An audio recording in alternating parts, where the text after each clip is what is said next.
It's Clobberin time!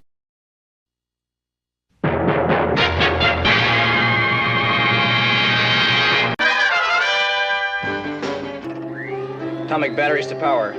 Turbines to speed. Roger, ready to move out.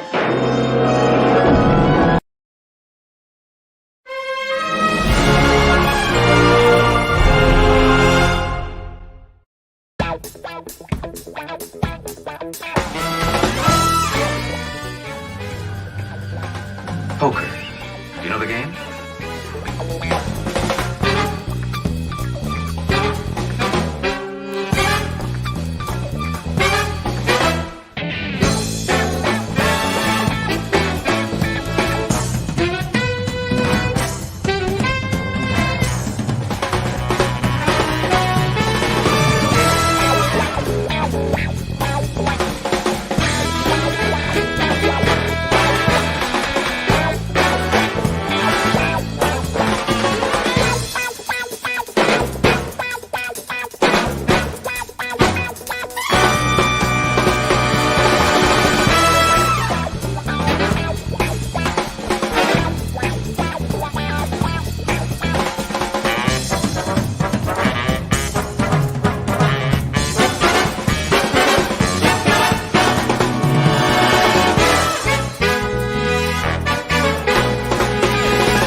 Clobberanimo!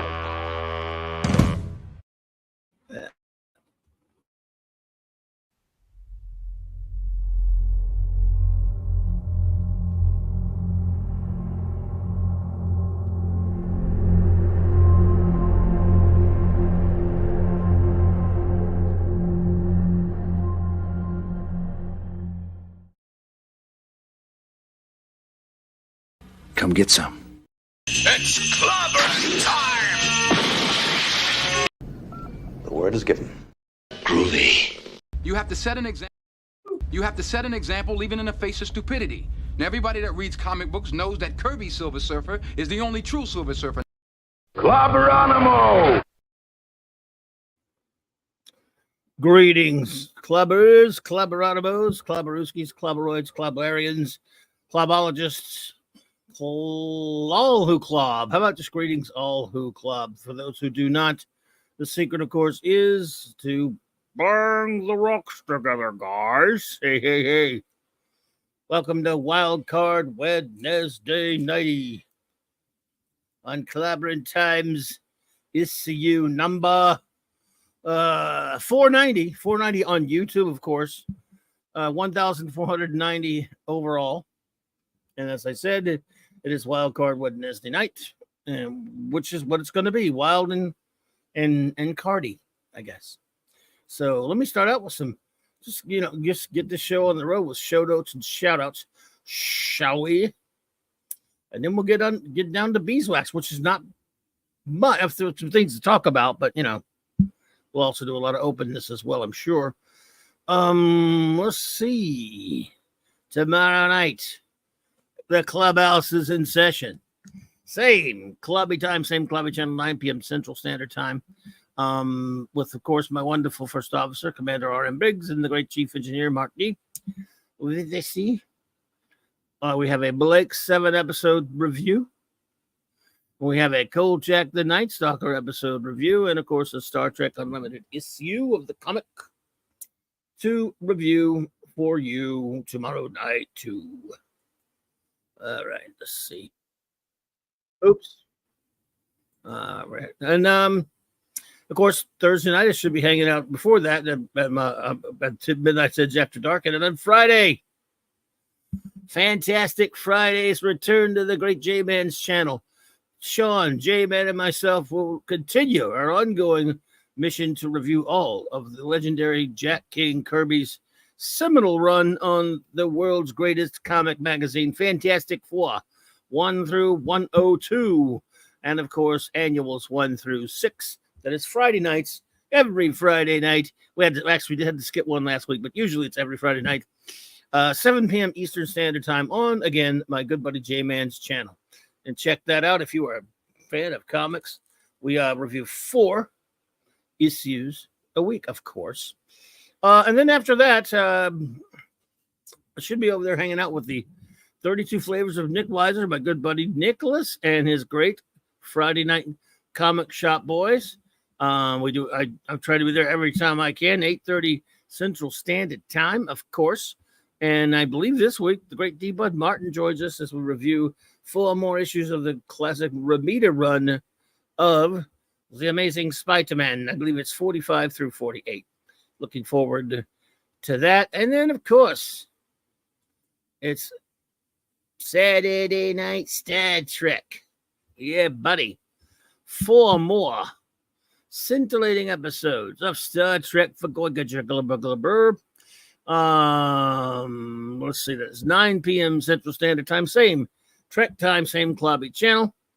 As always, with my wonderful first officer, getting close to the end of, somewhere toward the ends of season 6. And so that'll be great. And then, of course, end your week in the geek, except not this week. I forgot, just keep remembering. Sorry, but we usually do it on Sunday nights. But this week, there will be no Mark D with the C's Sunday Night Geekery. He cannot do it, but we'll be back the following week. Shout outies. Let's shout out our wrenches, and then shout out all you great friends who are here with me in the chat. Of course, the great Eric K., the bronze wrencher. Yo, buddy. The vindicated wrench of the Great White North, the extraordinary Chris Persia, and shout out to your father. Hope he's doing better, buddy. The great D. Bud Martin, the wrench of Ard. The extraordinary god of the wrenches, Lord Thoth. Avon lives, long live the Legion. J-Man, the wrench without fear. Fantastic Legionnaire, extraordinaire, and partner in crime on Earth B. Our own music meister, Maximum Redstone. Fanty Outsidey, our rascally wrench. And a triple bullwinkle wrench, Larry. Maddie's daddy and Kal-El, of course. And let's see who is up in here with us in. By the way, if you are lurking out there, whether it's on YouTube lurking or on X, i.e. Twitter, thank you so much. I do appreciate you. Thanks for appreciate anyone who might be watching on watching later on a download or a rerun. I thank you, whatever they call it. Thank you so much. It is much appreciated. Please like and subscribe if you have not already. Let's see, FKHC2005 hike. Yes, indeed. Good to see you, buddy, Tim. J-Man's, you're here tonight, brother. Hey, I hope you do. I know you can't communicate, but I hope you're still listening, buddy. Good to see you and been enjoying your videos. Putin's cat. I thought I saw Putin's cat. I did saw Putin's cat. What's up, buddy? Ravenscroft. Hey there. Good to see you. Good to see you as always. Penny, the lovely Penny is here. Hey, Penny, good to see you. Welcome, my dear. Hope you're doing all right. Hope you're doing very well. Philip Story, good to see you. I like that Neil Adams GLGA poster, picture, excuse me, which is from the cover of one of the special edition reprints of the Hard Traveling Heroes. Great stuff. The Geek and I, hey, Geek and I, good to see you, my friend. Welcome to Clobberin Times chat. I hope you were doing well. Always great to see people pop in that I've seen before. I don't know if I've seen you here before, but either way, I know I've seen you at Mark's, but good to see you. Hope you're doing well. Captain Notfinity and beyond. What's up, dude? And that's everyone so far. But anyone who pops in, of course, will be shouted out accordingly. So what's going on out there in the big wide world? Well, obviously all that kerfuffle about the Superman costume. We'll get to that a little bit later. I mean, it's pretty much handled. It's not even talked to death. I'm not buying into that Green Lantern Guy Gardner costume that's been floating about. I don't think that's real.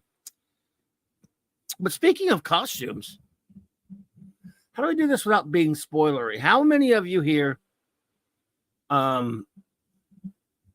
Oh, okay, I got you. Usually stream at the same time, but no longer. Okay, but you picked a different time for your streaming or what? Well, either way, it's good to see you here, Geek and I. So, have any of you been watching X-Men 97? Cyclops, indeed, brother. Oh, yeah. I'm about to get to that. But I want to make sure I'm not going to be spoilery, folks, so don't worry. Yeah, exactly, Ravenscroft. That's what I said. Even if that were real and it looks stupid, by the way, that Guy Gardner outfit, I think it's all fan stuff. But to have Gardner before Hal Jordan, he can suck it. Agreed, Philip. He does look bored. Hey, Gwagnar! Just finished the latest episode. Okay.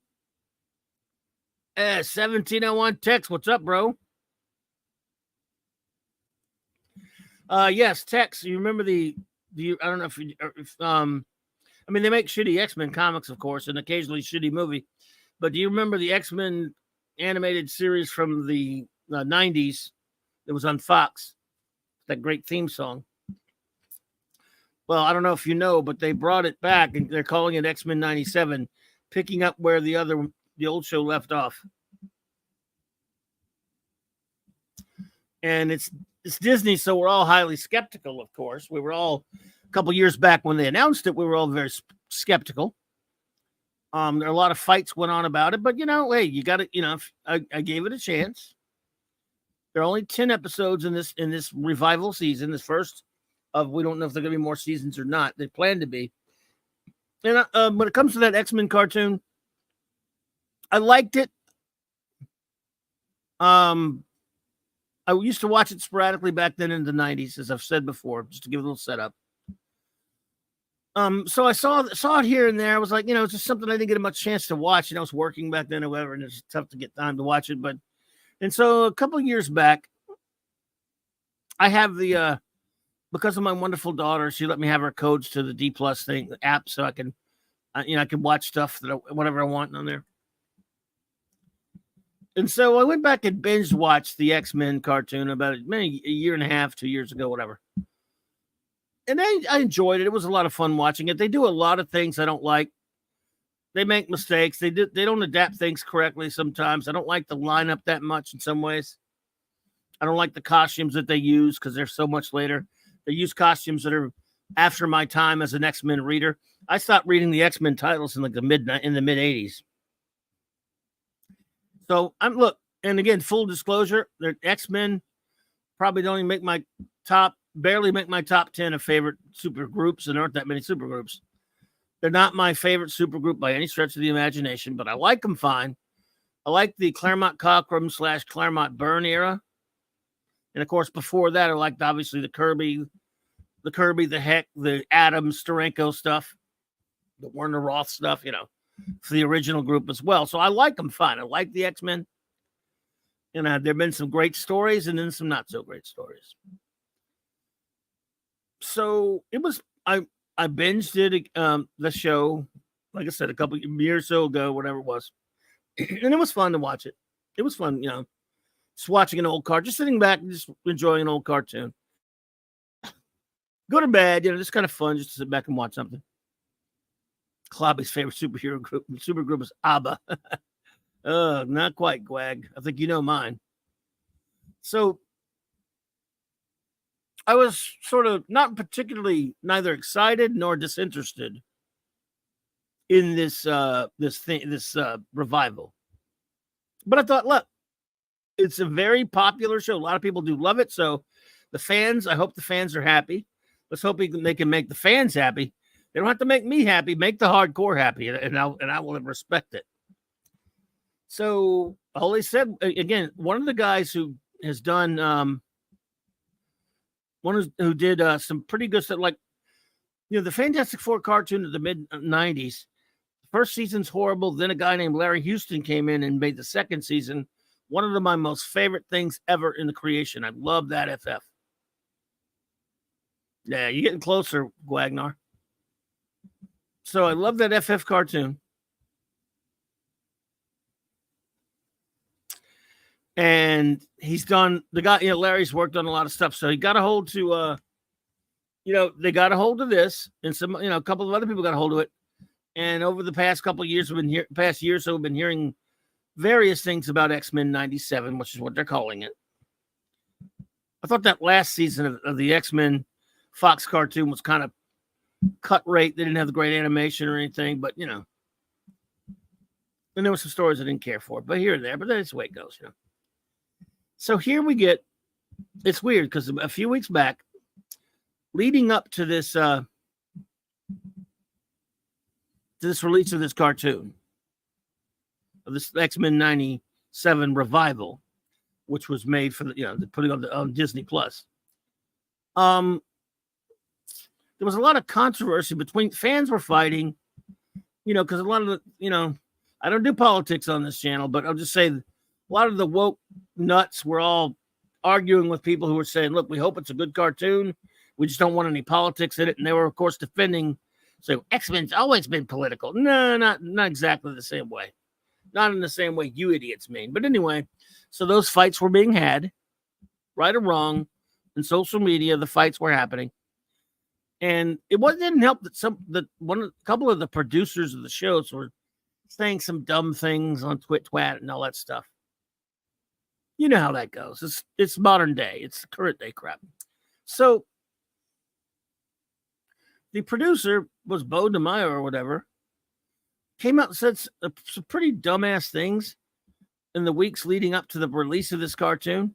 And then about a week before it was released, which is now, we're on episode 9 right now. So the first week they released 2 episodes and they've been releasing one at a time since then.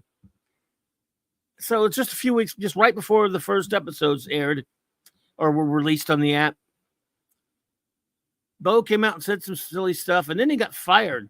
And, you'd think, wow, you'd almost have to like destroy it. You almost have to like set off a nuke to get fired by Disney. I mean, they're so depraved and idiot and horrible. I mean, I don't know what I'm surprised you can do anything that pissed them off to get fired, and it turned out some weird stuff. He has like an OF page or some kind of horse hockey. We don't know why. We still don't know why he was fired. But he did talk a good game. He was always talking about the comic. I mean, yes, he talked about some of his stupid identity politics and all that kind of shit, but he did talk about, X-Men that he loved, and he loved the comic book and all that stuff. Basically, Putin's cat, yeah. But he did talk about, he did talk about how much he loved the X-Men and all that stuff. Well, so we were all very skeptical. It was dubious going in, but I said, what, I'll give it a watch. It's not going to cost anything, just to see if it's any good. And if it sucks, I'll be out of there. But all of us expected, because it's Disney, to be infested with woke trash, because they made it sound like it would be. And so up until like the first really almost sort of big one came out in this latest episode, which is also the best episode. And it wasn't a piece of woke crap so horrible that would make you, it just made you cringe. It's not the things that make you want to not watch the episode or not watch it anymore, especially when you're invested in the 9 episodes. Fanty. So the first few episodes I thought were okay, but I'm going to give it a chance. I'm going to, I wasn't super sold, just enough to keep watching it. Then around episode 5 or so, I think it started getting pretty decent. Now you have to remember, you're not going to like this or the old cartoon if you don't like soap opera drama. I don't really like soap opera drama that much, but there's still good stuff in it. Guagnar, you nailed it, buddy. So it does indeed have but then again, you know what you're getting when you read X-Men comic books, especially by Chris Claremont, who kind of set the tone for the X-Men. You knew it, whether you like him or not. He set it in the 80s. He set the tone going forward with his verbose, wordy, works and his soap opera stuff. But people who were fans who love the X-Men do like the soap opera stuff, I guess. And if you don't, then I guess it's probably not the book for you. All books have drama to an extent. I mean, I don't care if it's Avengers or X or FF or Legion or whatever. They all have their drama and their soap opera stuff. Legion was a soap opera, so it's just how much of a soap opera you're going to be. And if you don't let it destroy the. Back then, even guys like Claremont knew how to write it where it didn't take away from your overall, comic book like storylines. Like now. Like new comics, they don't even bother to have really comic book plots anymore. They just sit around talking about their fifis at Starbucks. Not that I read modern comics. I'm telling you what people who review them are telling us, because I won't read the crap. For the most part, the modern shit, So this show is very, they got the animation to look very, very close to the original. Looks just like it. They tweaked the theme a little bit. The theme song still kind of, it's good. It's still great, but it kind of, And it's got all the soap opera beats. If you don't like the running around, all the melodrama, then I suggest that you're not into the old cartoon either, because this has that. Loki's Mornings of Mischief. What's up, brother? Good to see you. So the cartoon is very, very, in my opinion, very close and faithful to the original cartoon from the 90s. And then, you might watch it and not like it. Well, you like it or not, that's fine. Even if I didn't like it, I would be saying that it's very faithful. So, I can't be spoilery because some of you haven't seen it and some of you may be planning to watch it. So I won't do that. I won't be talking about it much longer because I don't want to get into the spoiler thing. I will say there's some really nice surprises in this episode. Hey, stoned but not alone. Hello there. I don't think I've seen you in here before. Interesting name. Well, welcome to Clobberin Times. So, hey, Alejandro Flores Ibarra, long time no see. Kimasabi, good to see you there. Good to see you. Me and my monkeys here. All right. What's up, buddy? Good to see you all. Thank you for being here. So, anyway, they have we're now to episode 9. And like I said, if you're going to be watching it later, I'm not going to spoiler it. In my opinion, now some opinions may vary on this, but in my opinion, in 9 episodes, they've done nothing like really horribly, annoyingly woke to make you go, oh God, I can't take this, which most Disney shows do, right? It's nothing overtly until this last episode. There was a bit that was very cringy that will make you go, oh, if they've been doing this all along, it would have probably gotten old. But it's like, so far, it's just the one time. And there's only one more episode to go after this. And they are adapting a lot of stuff from the comics, but as you know, they mine bits and pieces from comics because they can't, those comics went on for issues and issues and issues and months and months and months. Well, so they cherry pick. But a few really great things happened. Yes, I agree, Gwag. It is a little more gory than it could have been in the 90s. Yes.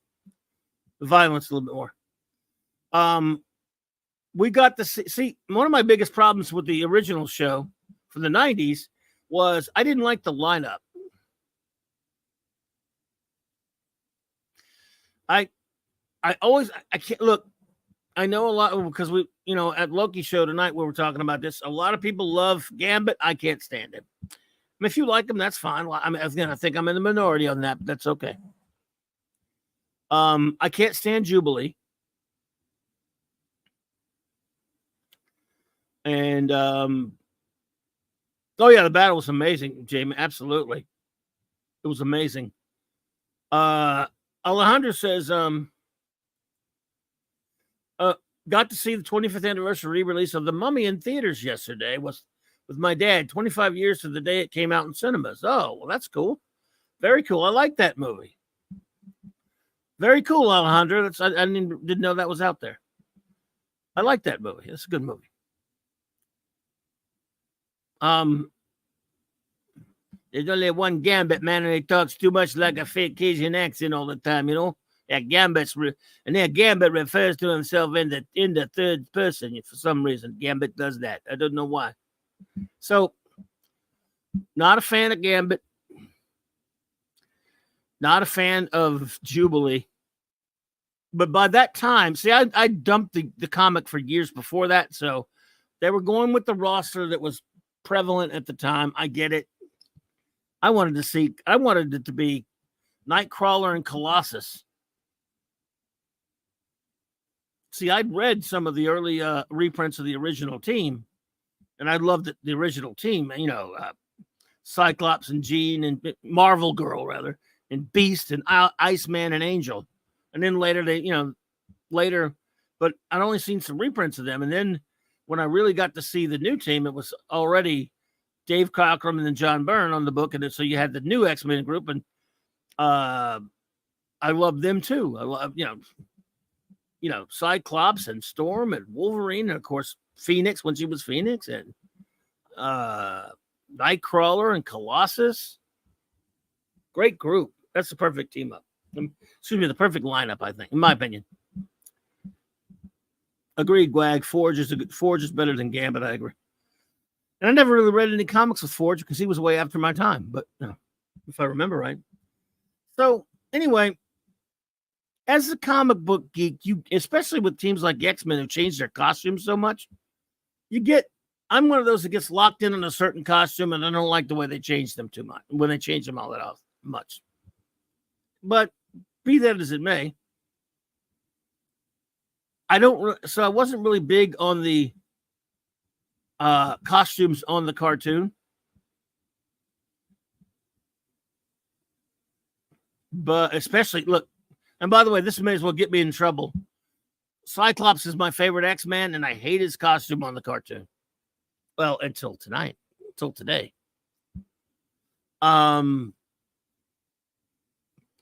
Hate it. Ugh, I hate that Jim Lee, or was it Jim Lee, or was it Rob Layfield? Whoever it was, I hate that costume. I think it was Jim Lee, but I don't remember. But it doesn't matter. I just don't like it. Never will like it. And I didn't like it on that show. But I still like him. I like Scott Summers. So, again, I'm trying not to be super spoilery because a lot of you haven't seen it yet. Are any of you planning to see it? If you don't want me to be spoiler, I'm just going to basically talk about the cool stuff that happened in this episode without really spoilering. I'll just say this, and then I'll leave it alone and we'll do something else because maybe you don't want me to spoiler it. We got to see some of my favorite costumes.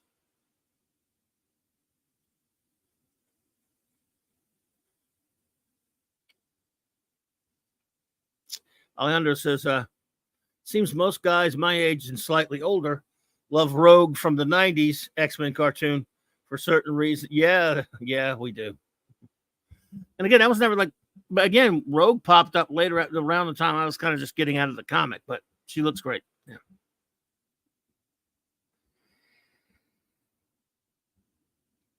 I got you, Philip. Well,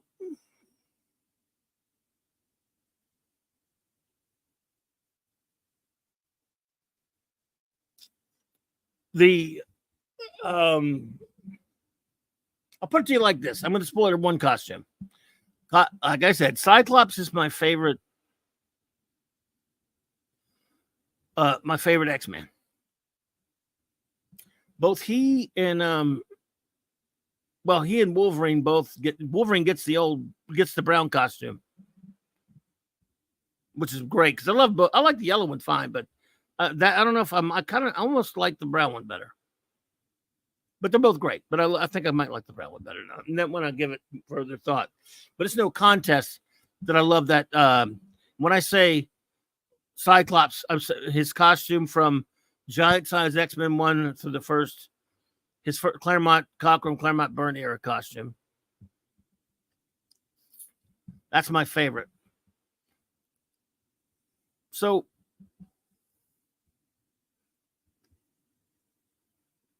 there's a scene. Cyclops is my favorite Marvel character, Wolverine.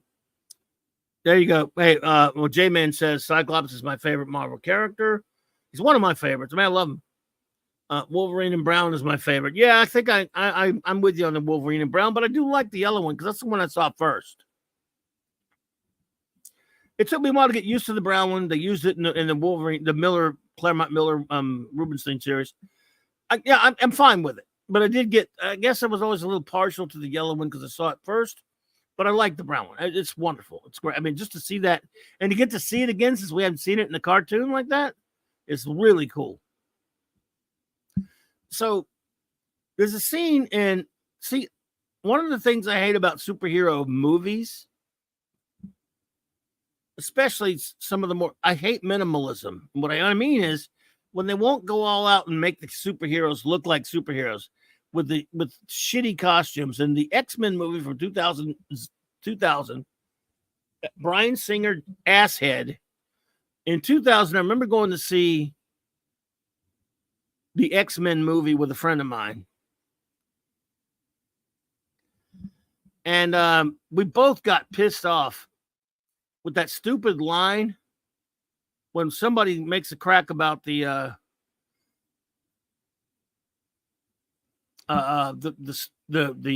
stupid motocross outfits that they had.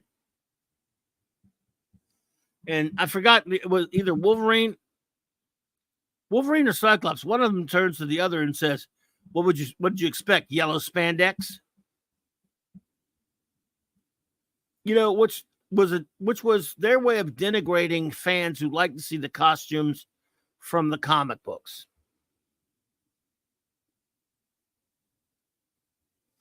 I freaking hate. And so, yes, there's payback time after almost 24 years. In this episode, was it hey, Just Joe, what's up, buddy? Good to see you, Jobber.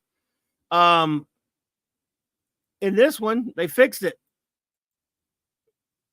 because Cyclops gives his old costume to Cable, and the Cable asks him something like that, and Cyclops says, "What do you expect? Black leather?" Right, Fanty, right. It was Cyclops. What do you expect? Yeah, to Wolverine. Thank you. Well, in this one, Cyclops says to Cable, "What do you expect? Black leather?" That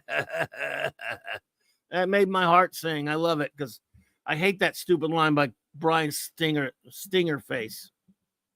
Dumbass. Yeah, I want to see superhero costumes, asshole. That's what I'm there for. And I hated those stupid black leather freaking motocross outfits that they had in X-Men in the first movie and whenever else they use them. It sucks. I hate them. I mean, look, they're making that stupid Deadpool Wolverine movie right now, and he's going to have the yellow costume. Good. About time. But it is cool seeing the brown costume on the cartoon. It's just amazing. Not only that, they got Magneto out of this horrible, stupid-ass, absolutely shitty thing with the M on it that was from that Trial of Magneto trash, and he's back in his glorious, fantastic villain costume. Praise Kirby. And we get to see Marvel Girl in her, Jean in her green Marvel Girl outfit from the Silver Age, bronze. Actually, Silver Age. I love it. From the Neil Adams design, I believe. It could be. Yeah. So that was beautiful. And of course, we got Storm in her original costume. My God, I love that so much. I hate the crap out of anything other than that original one from X-Men, Giant Size X-Men 1 on up. Before she did that horrible punk Storm stuff, the black outfit. I love Storm. Storm was gorgeous. We get that, man. Oh, good Lord. So I'm not spoiling much for you, but I am saying it was glorious to see those great costumes. Indeed, Ravenscroft. Are they portraying Magneto as a villain, or they were doing the hero thing because of that Trial of Magneto, Ravenscroft, but now he's back to being a villain. Boy, is he bad. He is bad. Singer, what, you want us to check with fans? They're the worst. Did he say that? I'm sure he did.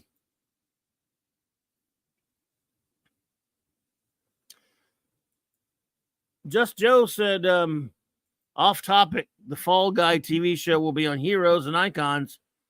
HI Thursday, 5 episodes in a row in the afternoon. I don't think I have that channel, but I've been watching some episodes of that. Thank you, Jobber. Good to see you there, buddy. I've always considered Cyclops as the X-Men version of Captain America, as he was the best example of Xavier's dream of human-mutant relations. Still, in the new stuff, they screwed the character up. Yeah, he didn't get to really do as much in this series, but he is pretty badass right now.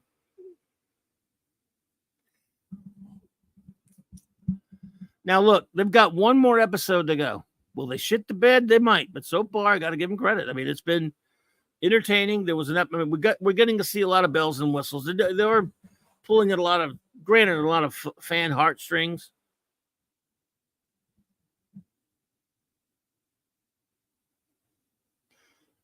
But they're going all over the place with their story. Certainly not perfect. You can pick it apart with some of the problems with the story, but it's kind of cool to watch. And if you were a fan of the original show, I think you might be happy with this, because this is very much, it does go they go out of their way. They bend over backwards, it seems to me, to recapture that spirit and make it feel like it's where it left off. Considering how many years it's been,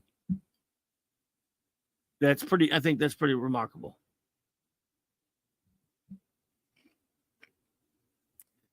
So it's kind of fun to watch.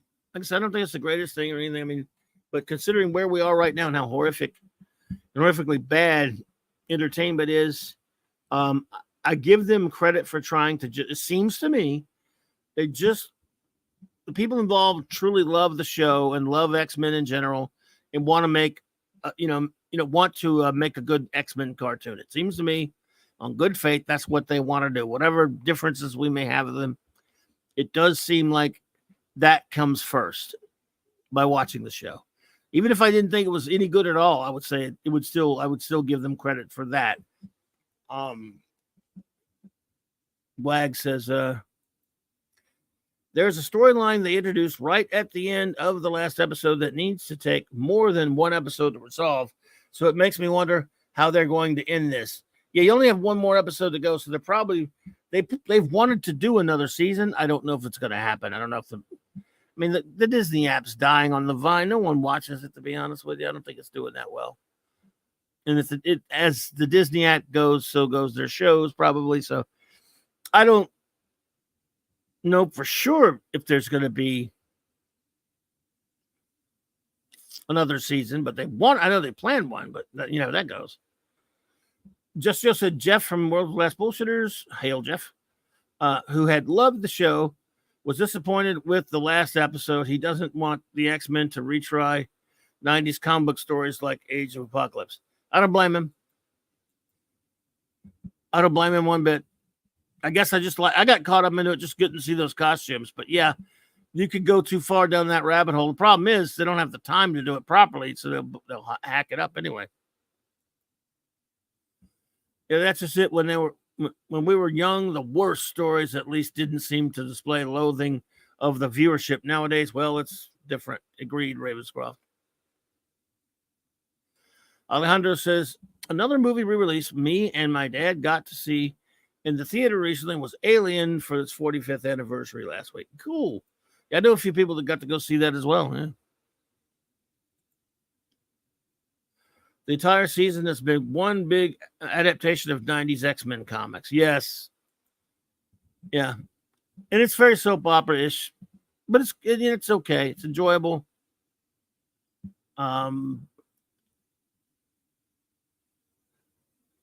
Again, the only thing, I guess I think the only thing that's gotten me excited about, I have to admit, on a superficial level, I've enjoyed a lot more than all the drama gobbledygook that they get involved with in X-Men comics with the soap opera. I've just enjoyed seeing I like the animation. I think it kind of works. I've kind of enjoyed, seeing characters look right on the screen for a change, some of the costumes and stuff. And, yeah, like I said, the story is just sort of minimal, but I found it to be pretty entertaining. And that's more than I thought I would get out of it.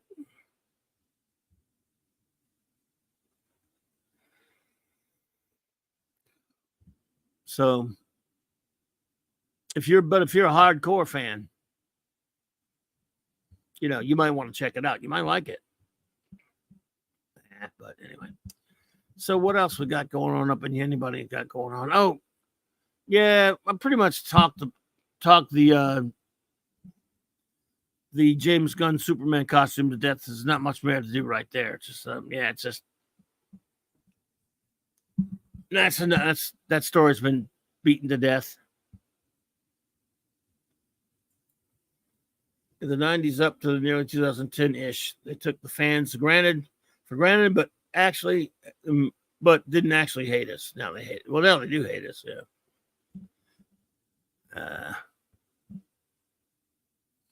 Let's see. The next re-release I want to go see, says Alejandro. It'll divide opinions. Is The Phantom Menace for its 25th anniversary? I never got to see it in theaters. As I was 3 in the summer of 99. Is that still playing? I thought it was this past weekend. Is it still going? Is that still in theaters, Alejandro?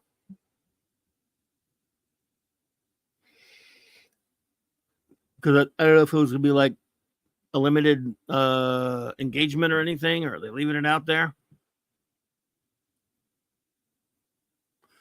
I got to admit, still going. You think? Okay. I got to admit, I almost wouldn't mind going myself. I know it's horrible to say that. People like to make fun of you if you don't hate the Phantom Menace as much as others. But I almost would not mind going myself, Alejandro. In the middle of the day with nothing to do, if it's still playing next week, I might just do that. That will give me an excuse to have a big old thingy of popcorn. Don't feed the devil mouse. Uh-oh. I take it back. I'm not allowed. I just been forbade by 1701 text to do it. I got weak, dude. To be honest with you, I just wanted an excuse to eat some popcorn. Brian Hepburn.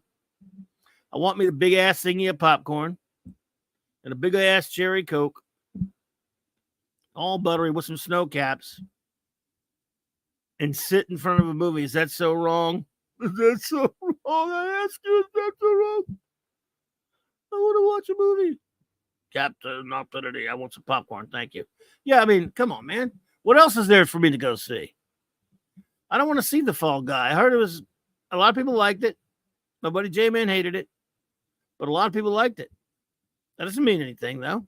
I'd rather watch Lee Majors. I'm not the kind of kiss of Just Joe says, don't know if Clobby has meaty. I don't, unfortunately. In this area. Well, in my area, I do, but I don't have an antenna that can reach it. But in June, they debut Me Tunes, which will be a classic cartoons channel. Oh, wow. I miss everything. Alejandro says, tomorrow, me and my family want to go see Henry Cavill's WW2 Commando movie, The Ministry of Ungentlemanly Warfare. Yeah. Some people have said that's okay. I've heard it's all right.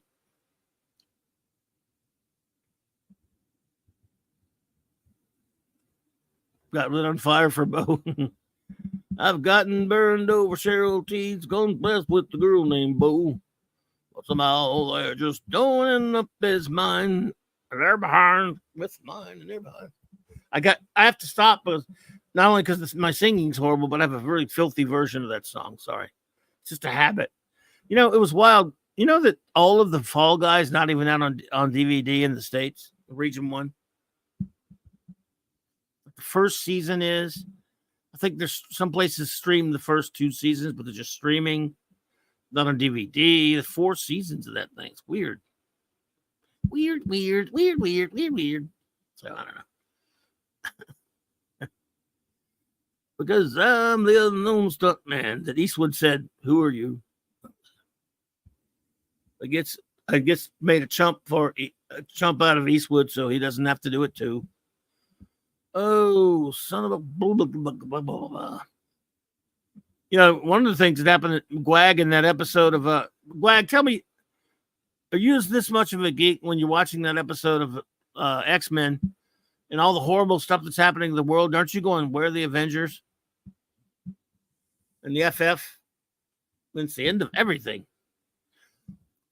Anyone else used to do that in comics when you would read a story about a superhero or a team and they're like fighting, they're saving the world and the whole world is threatened by what's going on. Tomorrow is the last day here for what, Brian? Phantom Menace? Oh, yeah, Thursday's usually the last day for stuff, yeah. Well, Fanty says, what's odd about the Fall Guy is the theme sung by me, Lee Majors, is what sold the studio on this. You're kidding me. Is that true? Are you pulling my leg there, Fanty? That's so, I mean, it's so awful. It's good. I'll admit that because it's fun to sing. It's so awful. You are shiting me, boy.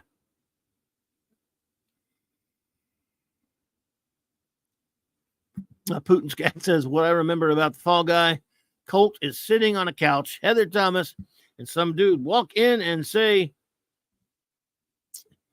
there's a mystery. Colt gets off the couch. At some point, random Hollywood stunt occurs. Well, he was actually doing bounty hunter work in between stunt work. And he worked in the first season for a lovely lady by the name of Big Jack. That she was her name is Sophie. They called her Big Jack. Her name played by Joanne Flug. And then after that, Marky Post played Terry, his bail bonds lady.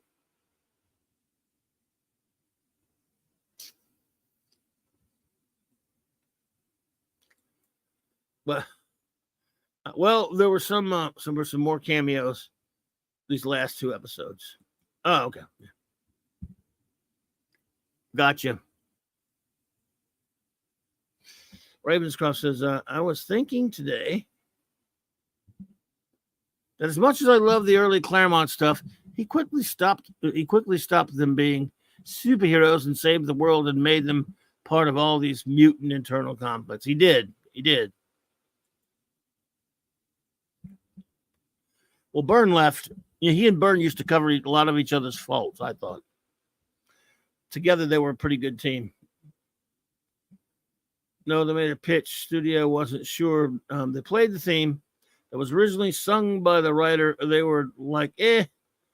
Later, they played it sung by Majors, and they greenlit it. Wow.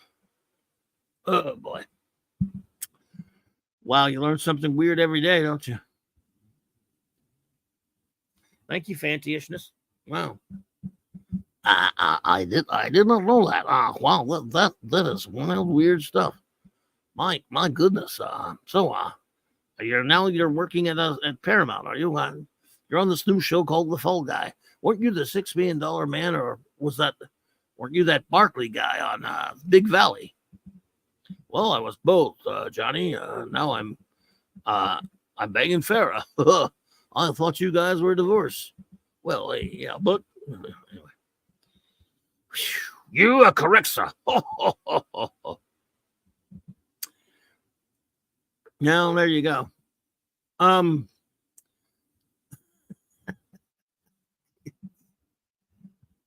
That song was terrible. I mean, yet I can't. It's irresistible too. It's one of the weirdest things. I mean, he said.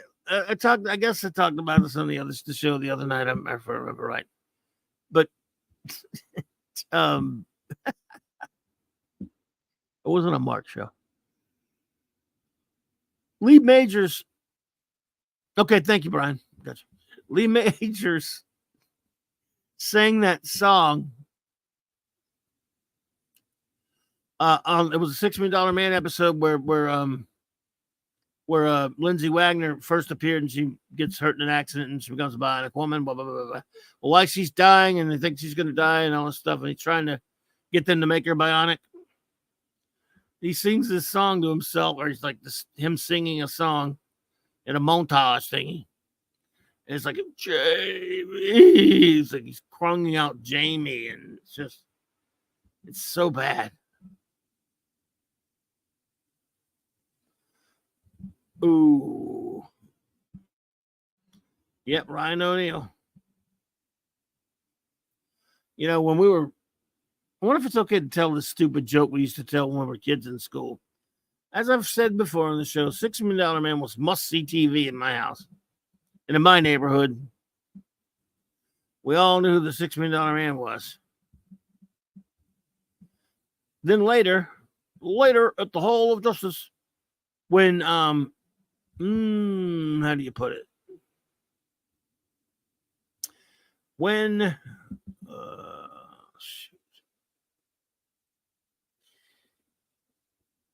after the divorce between Lee Majors and Fanny Fawcett, there was this joke running around. Okay, it's not like it's funny or anything, but remember, there was no internet. So we had to make up our own stupid jokes. And somebody was, hey, why did the $6 million man kill the plumber? I don't know. Why did the $6 million man kill the plumber? Because he screwed the wrong faucet. Okay, it's bad. I'm sorry. Stephen Mack, what's up, buddy? It's bad. Okay, sue me. I didn't make it up. I just heard it back in the 70s.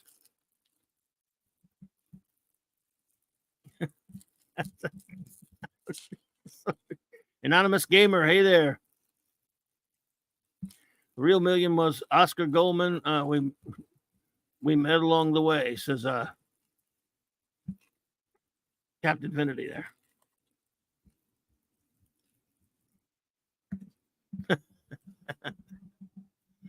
Any of you have the Oscar Goldman action figure, by the way?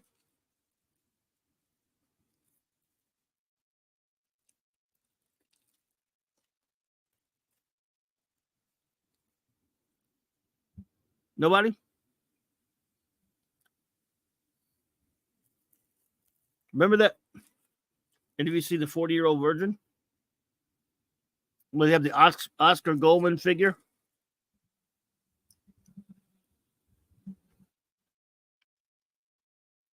Oscar's briefcase, yes. Oscar the Grouch's briefcase. But, he was also the engineer in Forbidden Planet.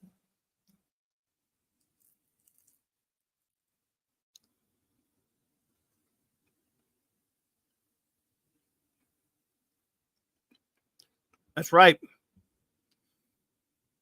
Ravenscroft, not only was Oscar Goldman the bad guy in The Night Strangler, as you know, that's since Darren McGavin was in that, but Darren McGavin was the $6 Million Man's boss before, in the pilot of the $6 Million Man before Oscar, Richard Anderson got it later.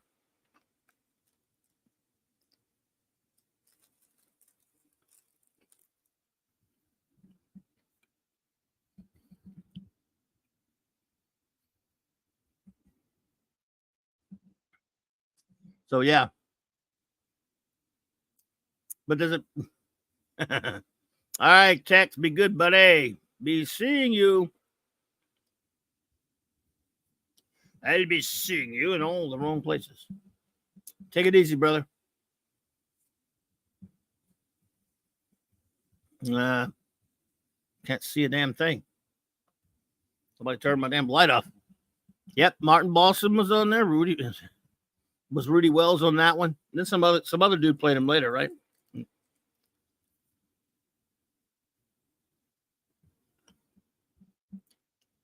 Yeah.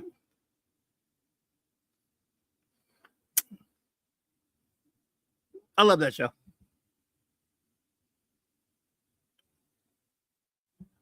Joe Dog, what's up, dude? Okay, did anyone see that goofy made-up picture of Nathan Fillion photoshopped by... It's got to be photoshopped. Of him as Guy Gardner. Trying to tack it on to the end of these Superman costume controversy of all of 2 days ago. Which doesn't, yeah. The fact that James Gunn is putting Guy Gardner in the movie before there was a Hal Jordan is kind of stupid anyway.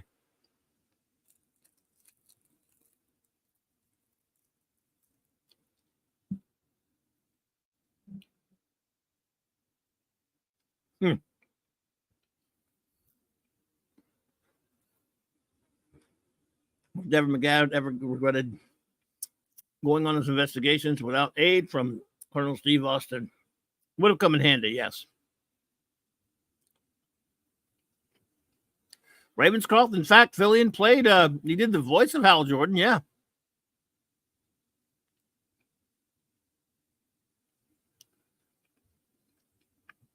Joe Dog? Well, we can't agree on everything, buddy. Hal Jordan's the greatest Green Lantern of them all for me. Ask anyone in the Green Lantern Corps, they'll tell you that. I've never been a big Guy Gardner fan, but he's all right. I mean, it's not as bad as Kyle Rayner. I just don't like him much. But he's your favorite. That's cool. No judgment. No judgment here at all.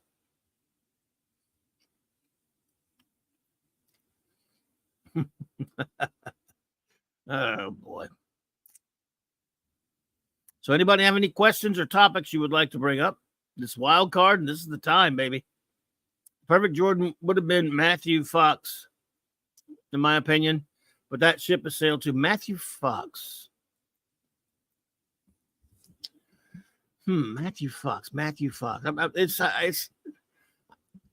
I'm sorry to say that's not ringing a bell, Ravenscroft. From Lost. Well, that explains it. I didn't watch Lost. Oh, wait a minute. Did Matthew Fox, was he in the Speed Racer? Did he play Racer X in Speed Racer, or am I thinking about somebody else?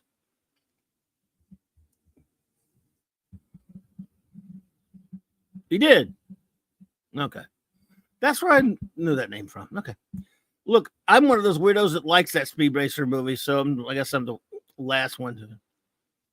Yeah. Joe Doug says, I got 7 issues of the New Teen Titans Volume 2 this week. Nice. The Baxter series. D-Bud with this Chip. What about Nort? You like Chip better than Nort?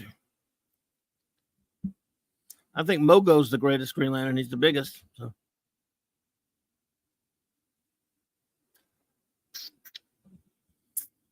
That's some great stuff with those Teen Titans there, Joe Dog. I'm glad you're enjoying those, man. Love it. When comics were good. And even when they weren't, we just talked about the content of the comic and whether it was good or not. And it's all we had to worry about.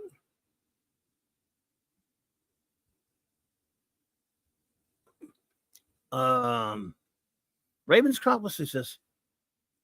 Chase Lun FTW? I don't know. I'm not sure what that means, sir. Whatever do you mean? I don't know what that means. I'm being a thicko. Don't pay any attention to me. Teen Titans I personally like. Raven and Damian Wayne, says Anonymous. Yeah, well, let's see. I like Raven. I like Raven fine from the old school, but I don't like Damian. But that's the Teen Titans. It's way after my time. You're talking about. Looks good. A new person pops in. Hello, looks good, and does look good. In fact, hello there. Good to see you. Looks good. Welcome to Clobberin Times. Hope you're doing well. Good night, Penny. Have a wonderful night, my dear. It's so great to see you. Thank you for stopping by. Fanty says the only thing I did not like about the Speed Racer movie was the whole cars bubbling up for safety. The cars that exploded at the beginning of each cartoon didn't use that bubble stuff now. Yeah. Didn't bug me, though. But I hear you. I know where you're coming from. That was a batshite and crazy ass movie by the Wachowski siblings. Wally West became as the Flash after he left the Titans on Crisis on Infinite Earths. He did, Joe Dog. That's true. Yeah, I love Kilowog Wagner. Absolutely. So if any of you watched, talking about this a little bit the other night, and if you got any other questions about anything, it's fine, but have any of you watched either one of these yet?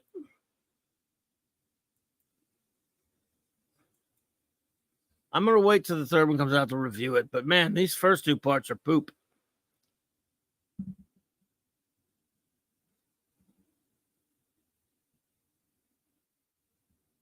I mean, in name only, as far as the story goes. But I think I'll hold off till the third part comes out, just review them all.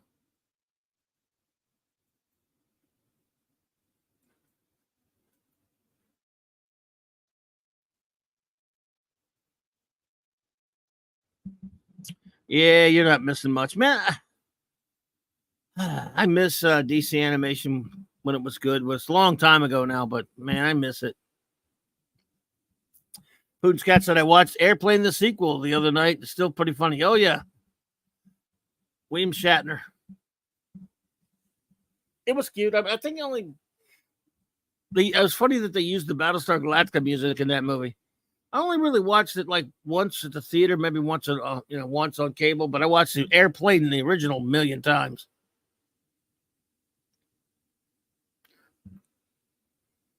Come on, Clobby, speed, knocking cars off the road, ruthless aggression.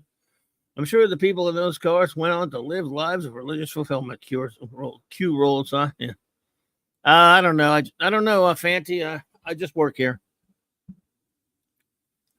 Son of Batman, Damian Wayne. His personality is awesome. He doesn't have a problem with killing, but also fighting goodness inside him, says Anonymous Gamer. I hate Damian. I really do. I'm sorry, but it's cool if you like him. It's,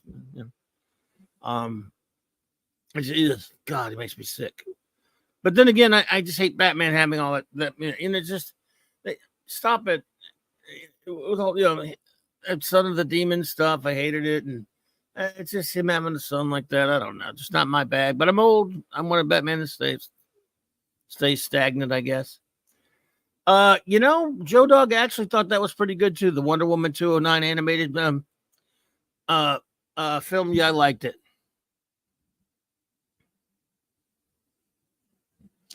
Mask of the Phantasm, Ravenscroft, that's the greatest. I didn't like that. I can't. That The Batman show that you're referencing with the Batman versus Dracula, I couldn't stand that show. So I didn't watch the Batman versus Dracula. I just hate everything about that, but I love Mask of the Phantasm.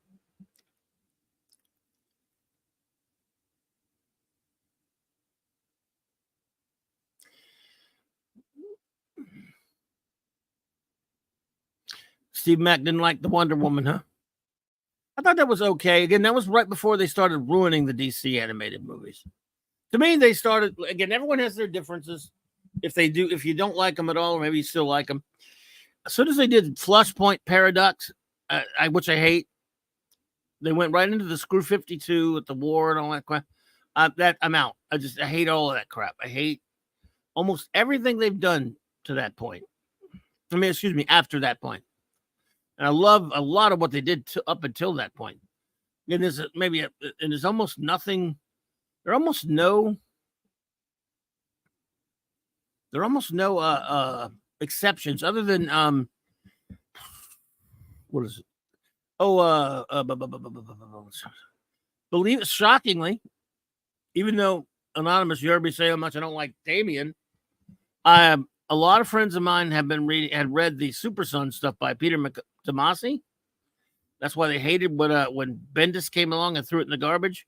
But a lot of people like the Super Sons comics. Well, much to I was sitting around one day and I've heard people like that. I watched that animated Batman, Superman, Super Sons movie they made about a year or so ago. And I kind of liked it. I didn't even mind Damian in that one or Jonathan Kidd in that one, which I don't like them usually, but I understand people like them. In that, the Justice League looked normal like they're supposed to be. I thought that was a pretty good thing. So I didn't mind Damian in something. So that, what did I tell you? Do something well enough and who knows?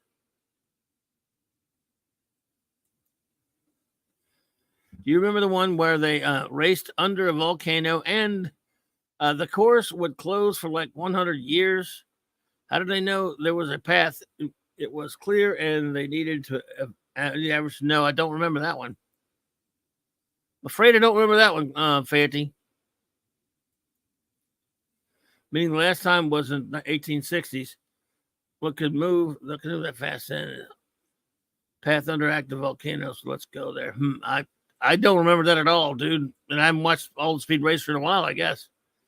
Gwag says, did you get the May Retro fan with I didn't get it yet. I want to, though. With the great Thundar the Barbarian article with the Kirby and Toth art. Oh man, I did not. I'm gonna get that. Thank you for that. Let me know, man. I need to go order it. I must go order that.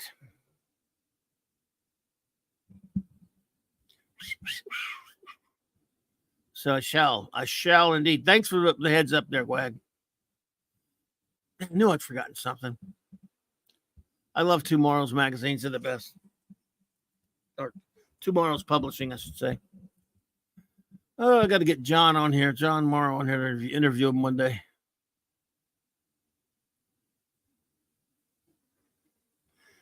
Yep, sir. No. Is that in that episode only Speed and Racer X make it out? Okay. It's been a long time since I've watched those shows, Fanty. But I did love it. I mean, I loved that show when it was on.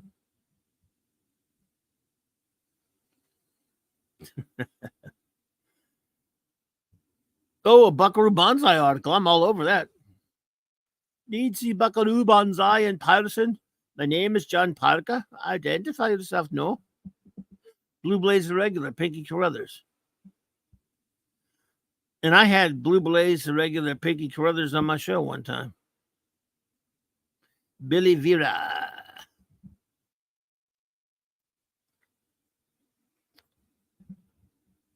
Yeah. Well, I must have that, damn it. I must have it. Joe Dog says, what? I heard that Pat Sajak is retiring Wheel of Fortune after 43 years. Is it 43 years? Yeah, well, he should. You know, I'm going to go out on a limb and say Pat's going to be okay and probably has plenty of money. What do you think? You think Pat's saved his pennies? Yeah. Probably doing okay for himself. So, anyway, what else is going on, man? This is Wednesday. We're almost through the week. Oh, man, what's it? Mother's Day coming up this weekend, right? Yeah, so there you go. Mother's Day. I get to go swimming. Yay, at a swimming pool. Yay. So, I don't know anyone who's seen The Fall Guy but Mark D, but he didn't see a great copy. And J-Man. So, did anyone else here see The Fall Guy? Anyone else go see anything other than those? Like Alejandro went to see some of those re-releases. But man, does anyone go see anything new anymore? That Ungenuinely thing, I guess. One of you's going to see that. Yeah, Culture Casino saw it, Putin. Yeah, I think did he like it? I can't remember if he liked it or not. A lot of people like it. My boy J-Man did not like it at all, but a lot of people are liking it. I'm indifferent myself. Pat Sajak was in Buffalo News and was the Buffalo News announcer in an airplane too. Yeah. I think he saved much. Wow. Much pennies. Yeah. Yeah, he's probably, I think he's got a few coins in his pockets.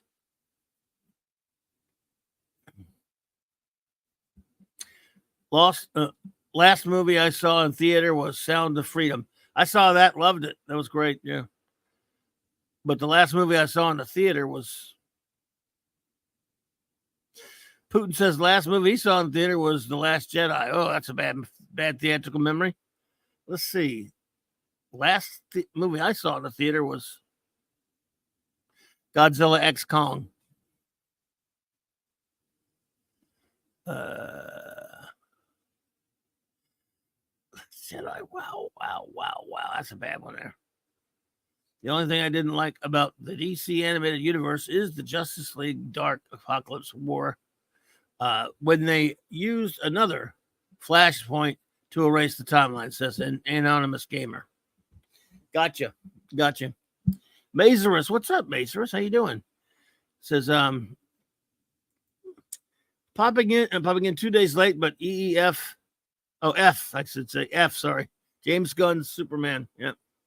Last decent movie I saw in the theater was American Fiction. I'm not sure. I think I've heard of that one, Maze Risk, but I'm not too familiar with it. Let's see. Phil Story said, "Don't laugh, but No Way Home" was the last one. Nothing to laugh at there. A lot of people don't go to movies much. Look at nobody in this chat seems to go to movies that often. I saw Ghostbusters and I saw Godzilla. Last movie I saw in the cinema was Birdman in 2014, says Stephen Mack. Wow, there you go. Prayers.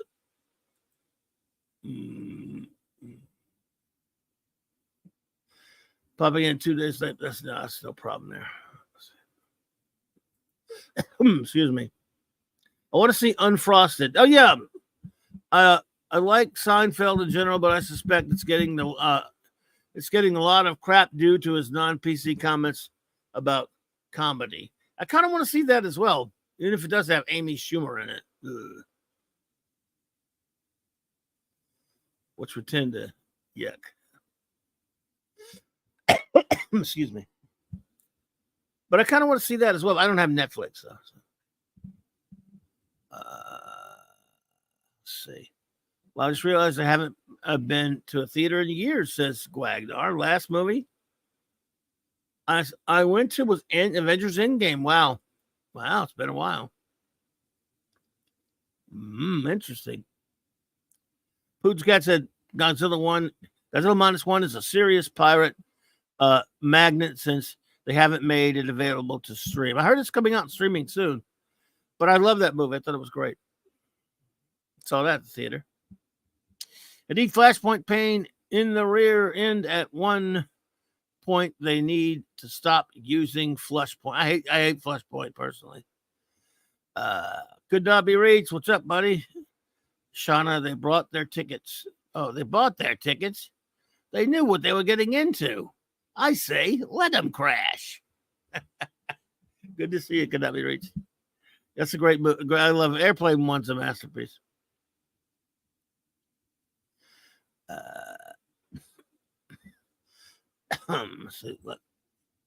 Last movie, Ghostbusters Afterlife, says Fancy. That's been a couple of years. Just walk into the theater to see the next one, aren't you? Take you some time, isn't it? Okay, yeah, sure. Yeah,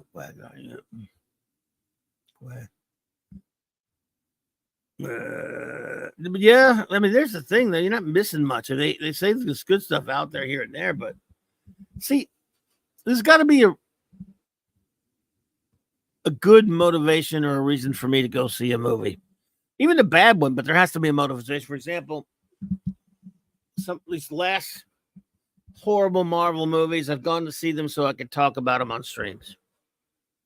I don't even call it review necessarily, although sometimes reviews. Other times, just I know I'm going to be talking on these streams. I may as well go, not get their popcorn bucket, not get their anything, if they're Marvel, so like that, and just then say, you know what, I think we're going to leave. And they can't do anything about that. And okay, and Joe Doc said the last movie he saw was Fall Guy, so it's very new. Now the question then begs itself: what is there right now? Well, not right now. What is there either in the theater now or coming up that you want to see? That you looking forward to? Remember how fun it was to look forward to movies? Remember those days? Would you go, oh, hey, so-and-so's coming out next year, or next month, or whatever. Can't wait. In Apocalypse War, Damian Wayne and Raven had a romantic relationship, and I found that fascinating. But then they started the movie got just worse and worse, and decided to use Flashpoint. I hear you. Let's see. Nothing, says Putin's cat.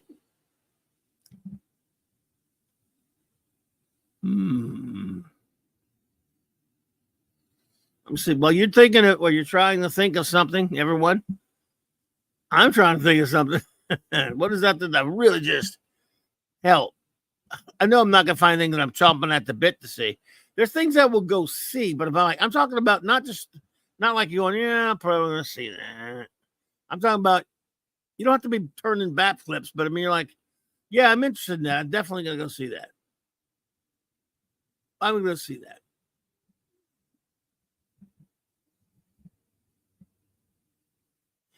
Got to be something. No, got to be shit. Actually.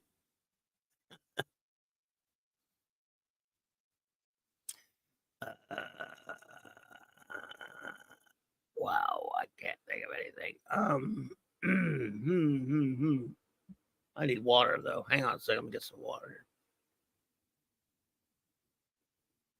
Yeah.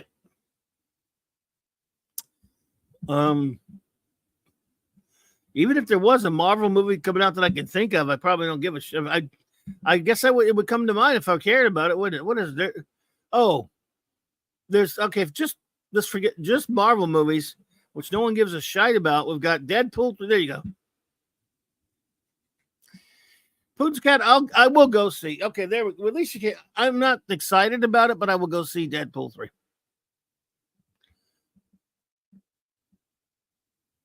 Yeah, I mean, why not? Let's see.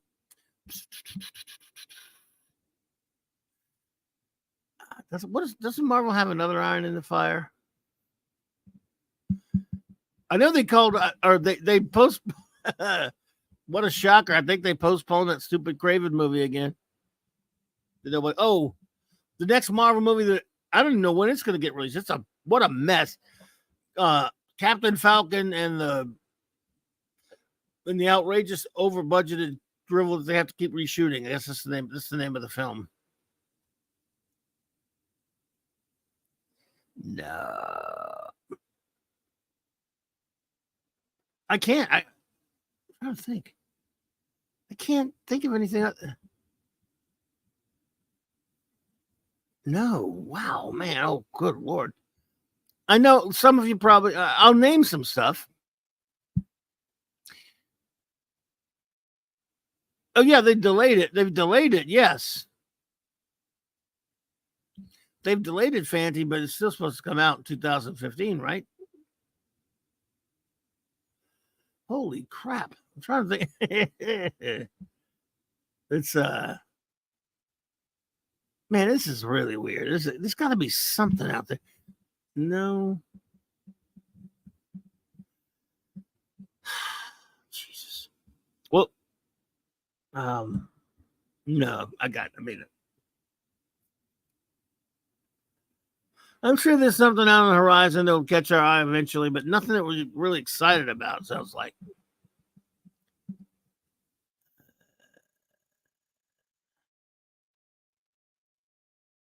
No. No, it's like I got nothing. It's just, wow, man. Not even on the horizon, because we know that they keep planning these stupid Marvel movies that they're never going to make now. I mean, as soon as what's his face? What's his first one? What's the next one coming out? Marvel's doing. Oh my God, I can't remember what it is now. Guagnar says, I'm looking forward to. Well, I've heard Mark Stone and it was Trey Parker maybe working on a new movie. Okay, who would hire them at this point? Just wondering. Who would? I don't know. Don't know. Yeah, buddy, we are amongst incompetents. Well, they have to ruin everything, don't they? Now they probably ruined movie attendance. I don't know. Hey, your Muslim uncle, what's up, buddy? Let's see. Says, have gun, will travel. This is Clobberin times. Will travel, reads the card of a man. A big orange rock who has to help a scientist haunted by a hulking green monster. Have punch, will travel, reads the calling wind. I wish I could sing. I would make that a proper.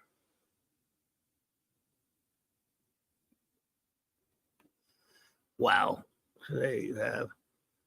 Yeah. So now I have this. Well, I don't know, folks. Ain't nothing, man. Good God. I mean, I guess if we didn't have, I guess that's why they keep putting stupid shit out there, like pictures of Superman putting on his boot with a dopey excuse for a costume. And maybe that they think that's better than nothing.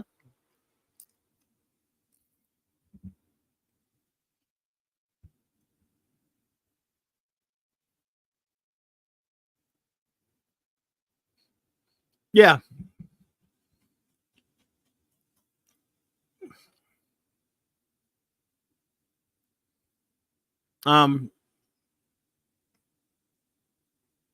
Steve Mack, that's true.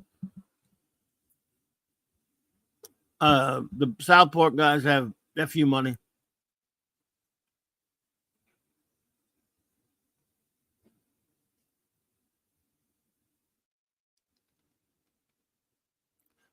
I remember at a time when they would mega hype movies, doing day-to-day countdown trailers a weekend ahead. Now, can't remember the last time I saw that. Says could not be reached for the comment. I'm curious to find what enemies in the background. Yeah, I mean, they've got trailers, I guess. It all looks the same, though.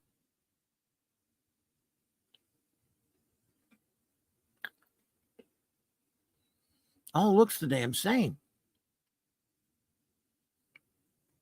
And your Muslim uncle, I just I got in a have gun will travel mood the other night and just popped in a bunch of episodes. Random, just threw a disc in there. Well, it was an episode I wanted to watch, but I threw it in there when after I watched that one. I just watched a bunch of the other ones on the disc.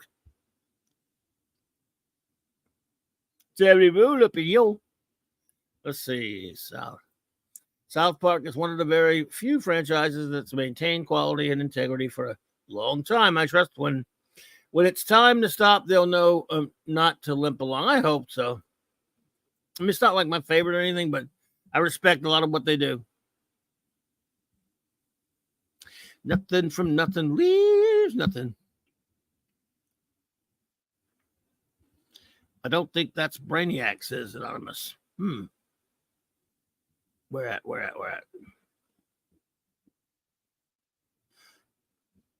I don't that. No, scammer. You don't think who's Brainiac?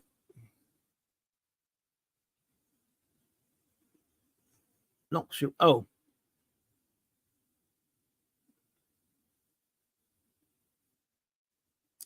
Oh, the back. Oh, okay. I'm sorry. That's so. You mean in this dumb picture here? Yeah, I don't think it's Brainiac either. I mean, since there's a green beam coming in there, could that be Star Sapphire? Green Lantern's fun. I'm kidding. Claude Salang, hey there.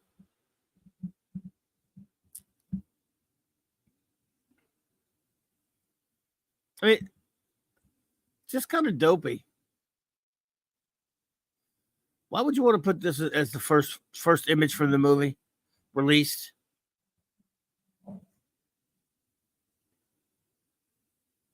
Why is that the moon? I don't know what it is. Does anyone know what? No one knows what it is. I mean, does anybody really know what time it is? Whoa, does anybody really care? If so, I can't imagine why. We all got time enough to not watch this movie. I'll just put my boots on, my galoshes, and fly on out there eventually. John Platt, hey, what's up? Welcome, sir. Yeah, I think this is going to work out fine. These boots really fit. There you go. And I was a proud man to get these boots. Yeah.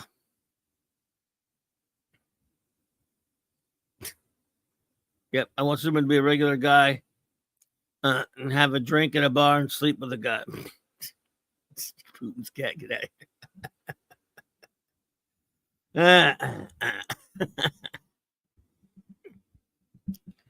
Yeah, just hey, Metropolis is big. It's just not a good. Forget. I hate the costume. I think it sucks. I mean, not that I haven't seen worse, but I hate it.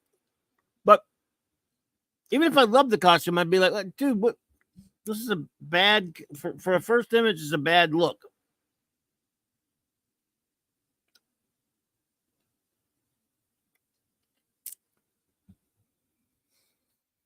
Welcome, Cinema Gulp. Says, I like the suit and the actor. Sue me. Okay. My attorneys will be in touch with you, Cinema Gulp. Just kidding. I don't have any. But I don't like the shoulder creases. I think the suit sucks, but I've seen worse. I don't like, listen, I'm glad. It's great that they would add the trunks back, but it's meaningless. Don't like the colors are still too muted. Not as muted as they were, but still are. Can't see much of the cape to make a determination, but it's still muted. Collar sucks, donkeys. The S is wrong. It's a Kingdom Come S, but yellow instead of black. And what I really hate is the bulkiness of it and the raised, like you see all this raises or these ridges in the costume all around in the boots and everything. Yeah, I just don't like it. Like I said, maybe it is Brother Eye could not be reached and everything. But for a first image, you don't want him to be sitting there looking at sitting down putting his boots on, Keely Chow, Roll Tide. Hey, buddy. Here's, again, I was talking about this the other night. See, this was just basic, Christopher Reeve standing around the costume, just being photoed so they could show people what the costume was going to look like and that sort of thing. Right out of the comic books. If Christopher Reeve were in that costume, sitting down, putting on his boot, people would have been doing the same thing. I'd be like, why are you? Of course, they wouldn't even do something that stupid. They would go, well, what? I mean, why would you show that picture as a first public picture?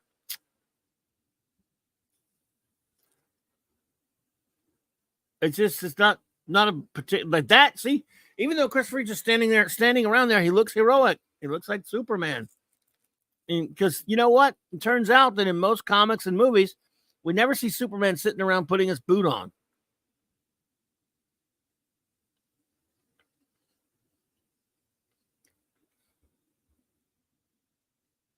I agree, Cinema Cult. And mainly because the Donner suit is just the comic book suit.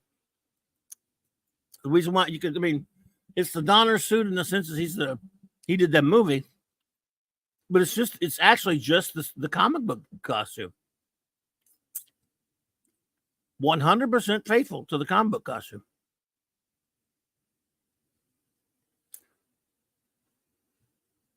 So the old "if it ain't broke, don't fix it" went out of the window a long time ago with these people.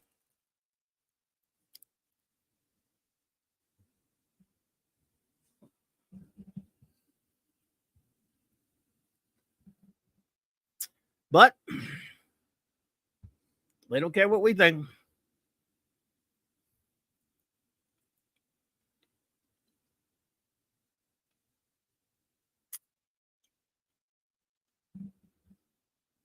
Ravenscroft says, I seriously wonder how many comics Gunn has really read.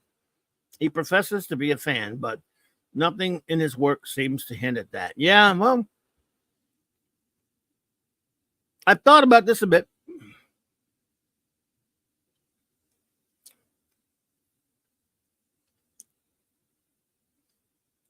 Very true, Cinema Gulp. They never do care what the fans think.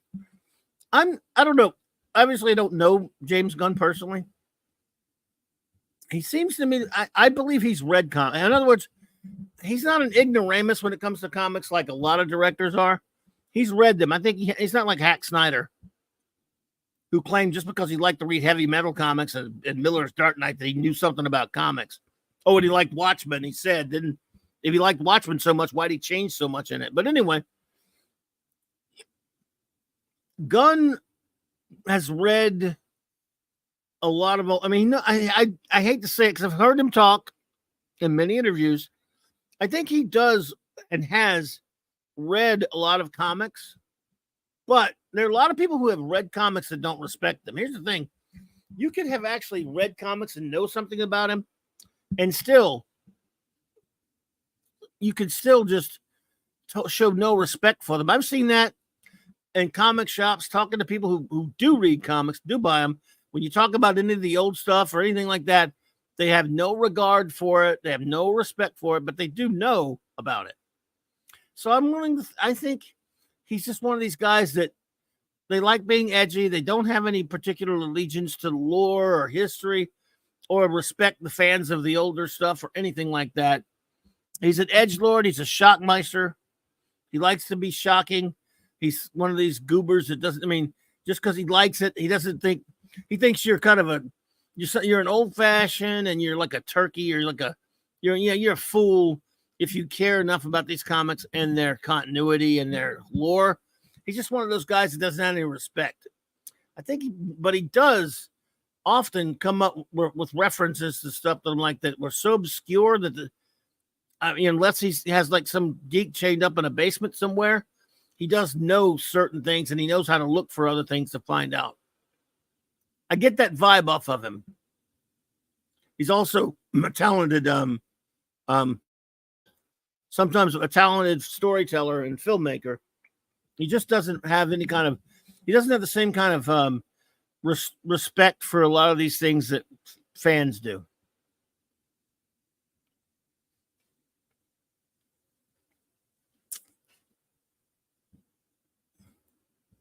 You could be a winner of the next Superman movie contest. One of the boots. I remember those ads. Snyder plays with guns now.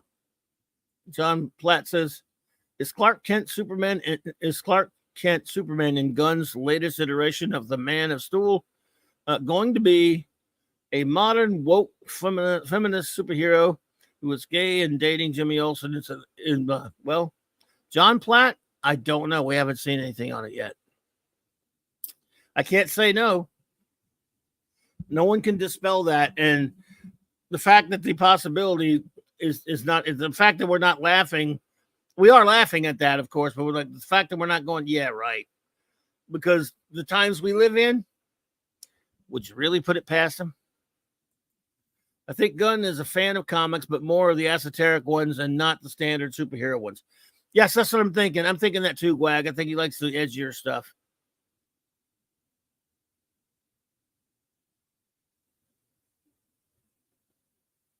Right. So he's the kind of guy that would, look, he's doing Creature Commandos as an animated film. By the way, they put the Creature Commandos in one of those short films already, but he's doing a long film. Hey, Grim, how's it going? Good to see you, Grim. So he picks something. He likes to find the weird off the wall stuff to put in them. In other words, I have nothing against the Creature Commandos. I've read a couple of their comics. They're fine. It's kind of cool that they put one of them in one of the animated DC shorts. But you're going to be stone cold ignorant to make an animated full feature with them right now when you could start out with something people want to see. There's just other things. He's such a jackass. He brings in Tom King. That's bad enough. And he wants to do a Supergirl movie. So he's adapting that stupid Supergirl Woman of Tomorrow, which, by the way, I never read because it was Tom King and it was modern comics. So when I heard them announce that, I went back and read some of them. It's awful. So does he really? Maybe he's just a guy with shitty taste. At least, obviously, that's subjective. In my opinion, if you want to make a movie out of Superman, Woman of Tomorrow, there's something wrong with you. Superman, Woman of Tomorrow. That would be something. That's probably being made right now by Tom King. But excuse me, Supergirl, Woman of Tomorrow. If you want to make a movie out of that, just something wrong with you. Just do Supergirl. Just make a Supergirl movie, fine. But it's awful. It's such a stupid choice. And then he's doing this Batman, the Brave and the Bold, not to be confused with the old comic book or the cartoon. It's just going to be Batman and Damian Wayne. Why? Why would you do that? He wants to put characters he wants to do an authority movie. Why? Nobody needs an authority movie. People are burned out on that stupid. You've already got The Boys, the stupid TV show. He wants to put the authority back in the DC universe and put him in a Superman movie, even like one of the characters from the Authority. So he is an asshead. That's why I don't trust James Gunn. And he brings Tom King on for the quote unquote writers' room. Tell me how I'm supposed to have any trust for James Gunn whatsoever. People say, "Oh, give him a chance." Well, I'm going to give him a chance. I'm going to walk into the theater, but he's the one that's just making these decisions. It's not like they're keeping this behind closed doors and we don't know what to expect. They've all the things I've just told you obviously are common knowledge because I know them. In other words, Tom King working on the project, common knowledge, right? The Supergirl adaptation of that dumb comic, common knowledge. That what he's doing with Creature Commandos and all the stuff I just mentioned, common knowledge. It's out there, and we're not supposed to comment on it. Are we fans of the bad guys if we don't? Because we question it, we're the bad guys. Oh, why don't you give me a chance? So if I even if I say, it's sort of like saying, you know what? What are we having for dinner tonight? We're having Doberman dog shit. I'm going to say, well, that sucks. I'm not eating that. Oh, you haven't eaten that. Have you ever eaten it before? No, strangely enough, I've never eaten dog shit. So how do you know it's not any good? Well, I guess you got me there. I'm not going to eat it and try to find out. I'm not even going to give it a chance.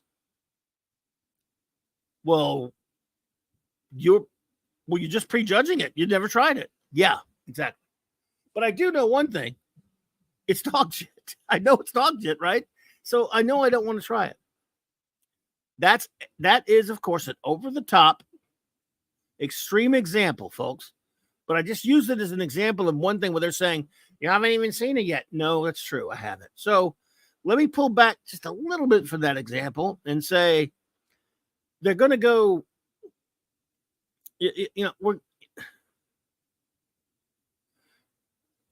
oh, okay. Well, thank you, Philip Story. Good having you here. Thank you so much. Appreciate you. So if you're telling me you're going to be doing something far in advance and you tell me all the things you're going to do, and they're things that don't ring like they're necessarily good ideas, but you say, wait, though, just give me a chance. I might. I'm not going to eat the dog shit, so if it gets any worse, but you are planning some things that are really weird, dude. Like, you are the guy. Forget about this costume for a second. You are the guy that said you're bringing in Tom King. You're the guy that wants to adapt Supergirl, Woman of Tomorrow. That's awful for a movie. Why? You're the guy that Jesus Christ.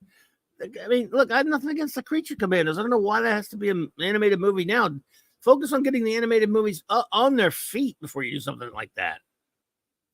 By doing a good one of a character someone wants to see, a good Batman one or a Superman one or a Justice League one, that's good. And of course, you're not going to do what I want. I grant you that.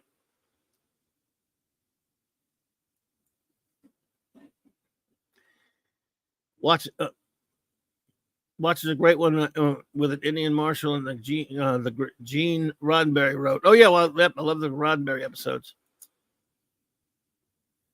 I think Gunn just likes odd stuff. As to how he finds some of it.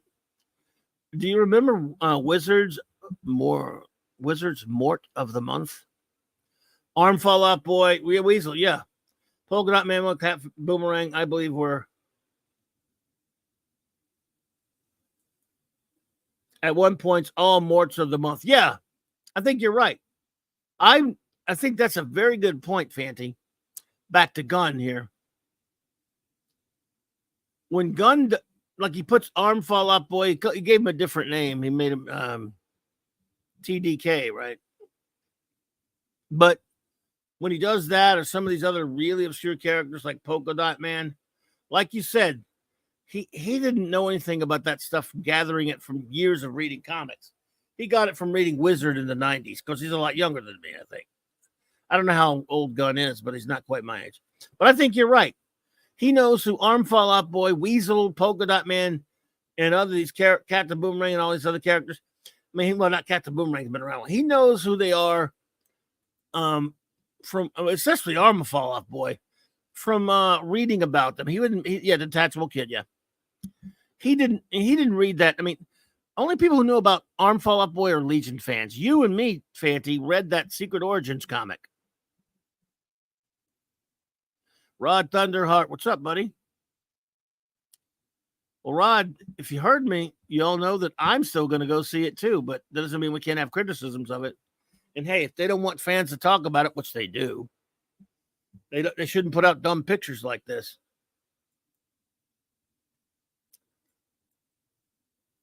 So, yeah. Good to see you, Rod. I just think Dunn, I don't know, Gunn seems like he's kind of, he's an edgelord type. You know, he likes the shock value crap. We all know that from the things he's posted before, the things he got in trouble posting for before, you know.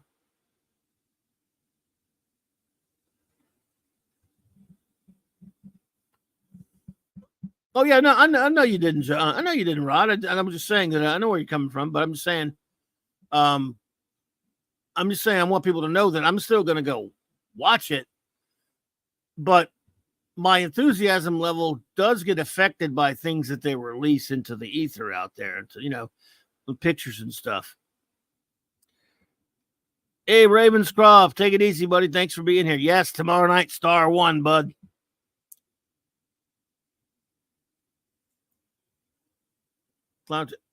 They're smart, and mostly they aren't. That pick will not appear in any movie. Yeah, it probably won't. Superman's putting on his boots at super speed. Well, not quite super speed. Oh, Gunn is 57. He's not too much younger than me. Thanks could not be reached. Oh, he has less excuse. Yeah. Joe Doug says, have you watched the Venture Brothers? I watched a few episodes. I've seen a few many, many years ago. It's pretty funny, but I haven't watched much of it. But it's I liked it, what I've seen. It's cool.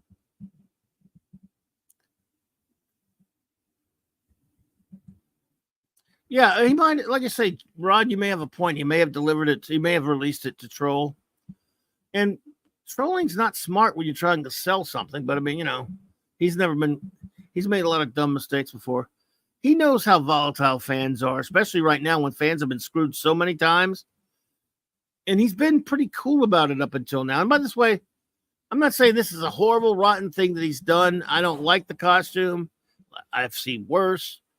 But the pose is kind of questionable. I'm just saying none of this is a big deal. In a year from now, we'll have seen a lot more. And if it looks cool, we'll be okay. But the thing is, even if it looks cool in some ways, if that's the costume he's going with, I'm not going to be super happy. If you pardon the pun. If he's still sticking with that costume, I'm just going to be a little, I don't know. Let's say the movie's really good or just even okay. And I walked out going, yeah, it's pretty enjoyable. If the costume's like that, it's going to affect me. Because I've talked about this before. I'll do it again. The costume, Superman's costume, more so than any other superheroes, is so important to this character. There have been superpowered beings in fiction way before Superman was ever conceived. There have been costume crime fighters in fiction before Superman. But combining the costume with the superpowered being, thus creating the term superhero, the fact that his super's in his name's a happy accident. It could have been, like I've said before, it could have been Flying Man or whatever, or Strong Guy, whatever silly name you want to give him. He would still be the first superpowered hero, because of putting on the costume to act as a symbol. superheroes are iconic. They are symbols. That costume is a symbol of this superhero identity. That's why he's superhero numero uno. I can't really tell his intent behind this poster. It's definitely not an action pic or a splash page packet. I don't know what he's trying to tell. I think he's trying to be cute. From what we know about James Gunn, he says he wants to give everyone kind of a sneak peek of the costume, but he'll have Superman doing something mundane, because he thinks people will somehow think that's cute, maybe. Instead of just him standing there in a pose, it's not his style. He wouldn't do that. To him, if Superman had been standing there, let's say if Superman had been standing there, like again, go back to this. See what Christopher Reeve is just standing there in a costume, mucking around. If he'd have been any kind of a heroic pose or just a normal thing like that, James Gunn, it's not his style. James Gunn would have thought it was cornball and useless and not amusing.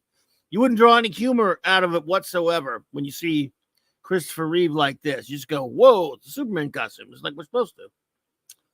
But Superman's sitting in a chair when shit's going down outside of the window and he's putting on his boot like, he thinks that's cute. I'm guarantee you he thinks it's cute and clever, and people will laugh at it. People, that's what he's going for. Edgy. Because he can't help himself. And that's why the movie's going to have a bunch of dumb humor in it, probably. So in my opinion, your Muslim uncle, I think that's his intent. Could be wrong. We already know the costume is man. The more important thing is if they decide to crap on Superman's belief in justice, truth, justice, in the American way, not all that stuff. Yeah, well, I think if they don't crap on that fancy, it'll be a good thing. I'm skeptical though. John Platt says, when are all these so-called modern comic fans, Hollywood writers and directors going to realize that if they keep churning out the current drivel and subverting fan expectations, they will lose money? Well, they are losing money hand over fist. They just are under fist anyway. And they don't care, John. Hey there, Sean Carter from Mars. What's up, buddy? Good to see you.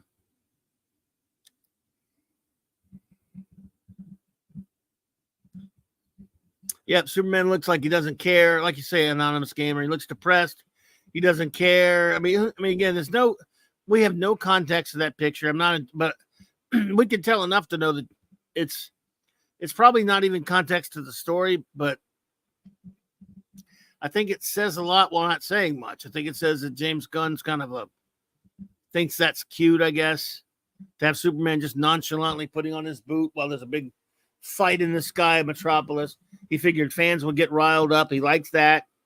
He's a shit stirrer. He thinks, he's probably loving all this crap.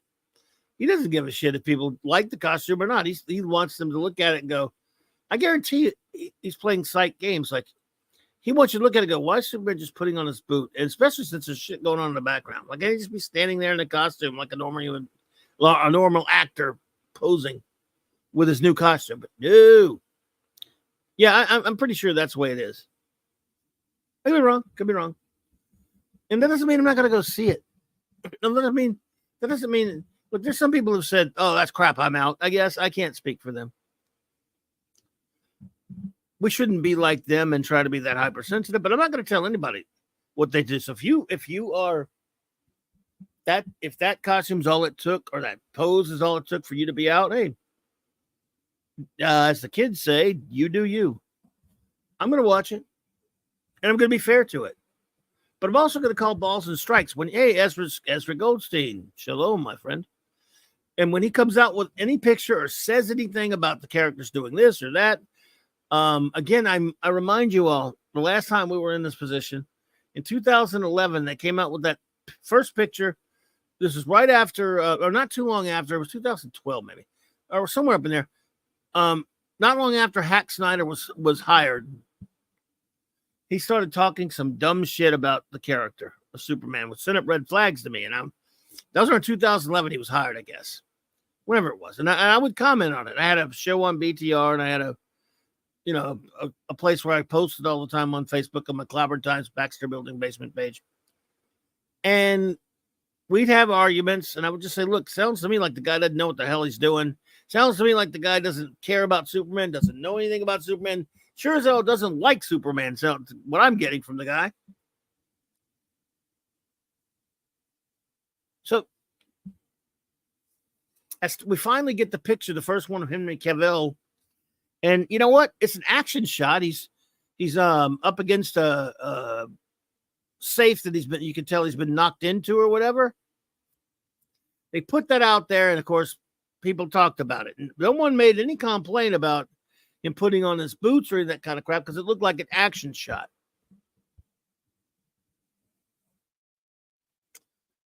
So we all said, I don't like all we did say again, nobody. Here's the thing about that. I don't like Hack Snyder, but at least because he released an action shot, which was at least smarter than doing what Gunn did. Because all we talked about was, what does his costume look like? We couldn't see it that great, but we all said, I didn't like it, and other people didn't like it. Maybe some people liked it. Point being, no one talked about anything other than the costume. Oh, there we go. And maybe how does the guy look cool? And I thought, yeah, he looks fine as a Superman casting, but this costume, I don't like it. It was blue body condom look. But at least nobody talked much about the him sitting down putting on boots or some kind of horse shit. We just talked about the costume because it looked like an action shot. Fair enough. He'd been knocked into something, whatever, right? So that it had that going for it. And then, of course, as time went on, info would come out. Some Hack Snyder would talk about the movie, and I would comment on it. And others would comment on it. And I was saying, he would say things, and I go, oh, that's pretty stupid. I would get red flags like, I don't think this guy knows much about Superman. Sounds to me like he doesn't give a shit about Superman. Because he was coming out relatively early on in interviews, giving interviews, talking about his views, not saying what was going to happen in the movie, but talking about his views on the character and stuff and other things. And it was making me going, I don't know, making me nervous. I'm like, I don't know about this. This dude sounds like a dumbass. I already didn't like what he did to Watchmen. I mean, the movie has a lot of entertaining stuff in Watchmen, but he changed. And there's the thing. He fundamentally changed the story and everything else and turned it into a silly popcorn action movie instead of the story that Watchmen really was. So that's an argument from another time. But he ruined Watchmen in that sense for me, even though it looked good in some ways. But no, not James Gunn. I'm talking about Hack Snyder in this case. Right now, I'm talking about Hack Snyder, Anonymous Gamer. I'm talking about how back in 2012 or so, this is kind of where we were before Man of Steel was spewed all over theaters.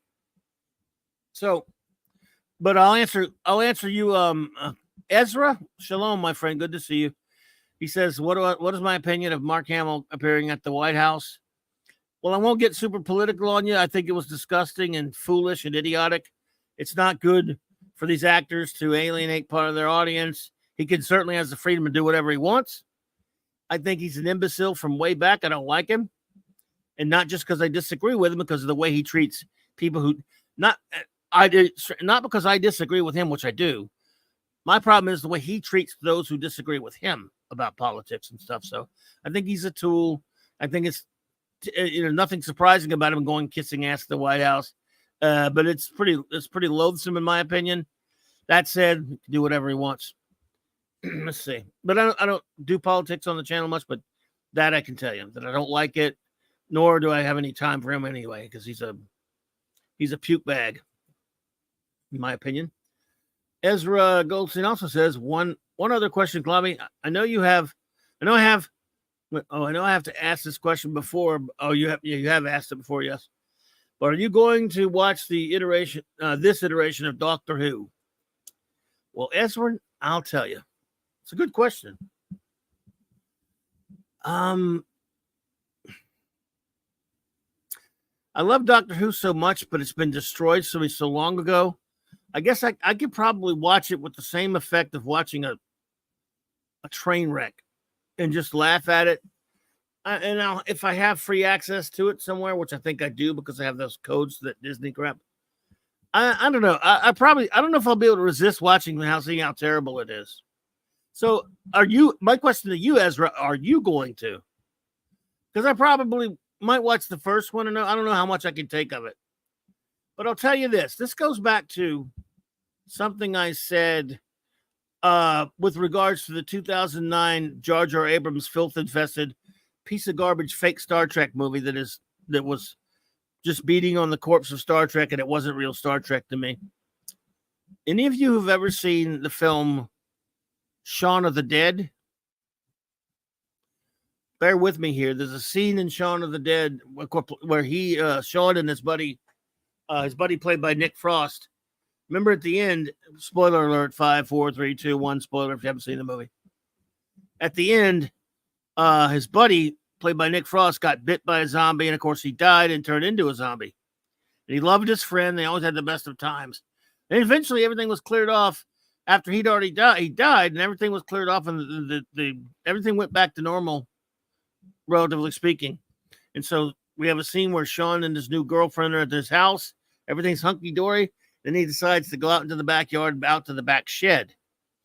He gets in the back shed, and who is there but the zombified corpse of his buddy, played by Nick Frost, who's got him chained up. He's a zombie, and he's playing video games with him, but he's chained up. He's trying to bite him, but he's playing the video games. It's kind of a funny but sad scene. It's not really his friend anymore, but he can't let it go. So much so that he'll keep him chained there, even though it's dangerous, and just let him just sit there and play video games because he didn't want to lose his friend.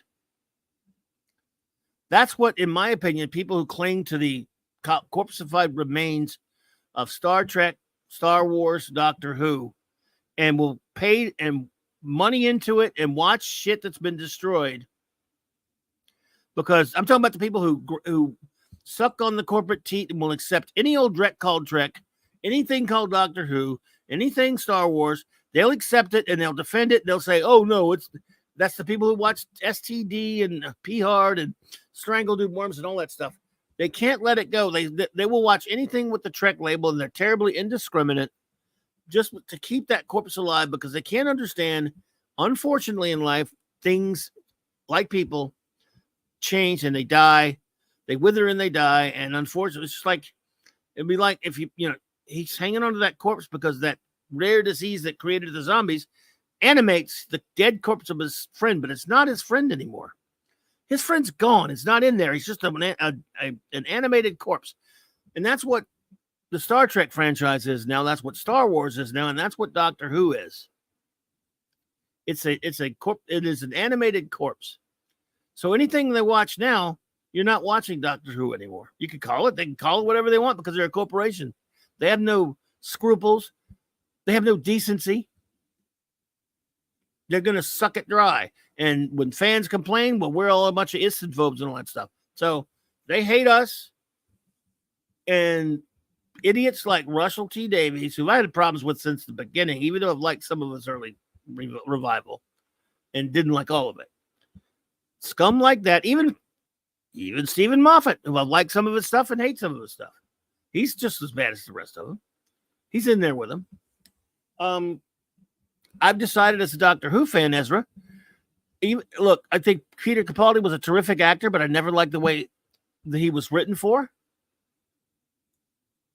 So for me, my headcanon cutoff, people don't like that term headcanon anymore. I don't know what else to call it. My cutoff is the 50th anniversary, Time of the Doctor, when he regeneration died.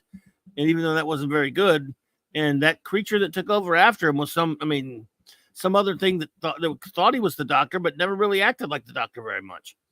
And then, as cool as he was as an actor, when he leaves, they give it to some other creature, the Jodie, and that's not the Doctor. David Tennant comes and kicks the corpse some more.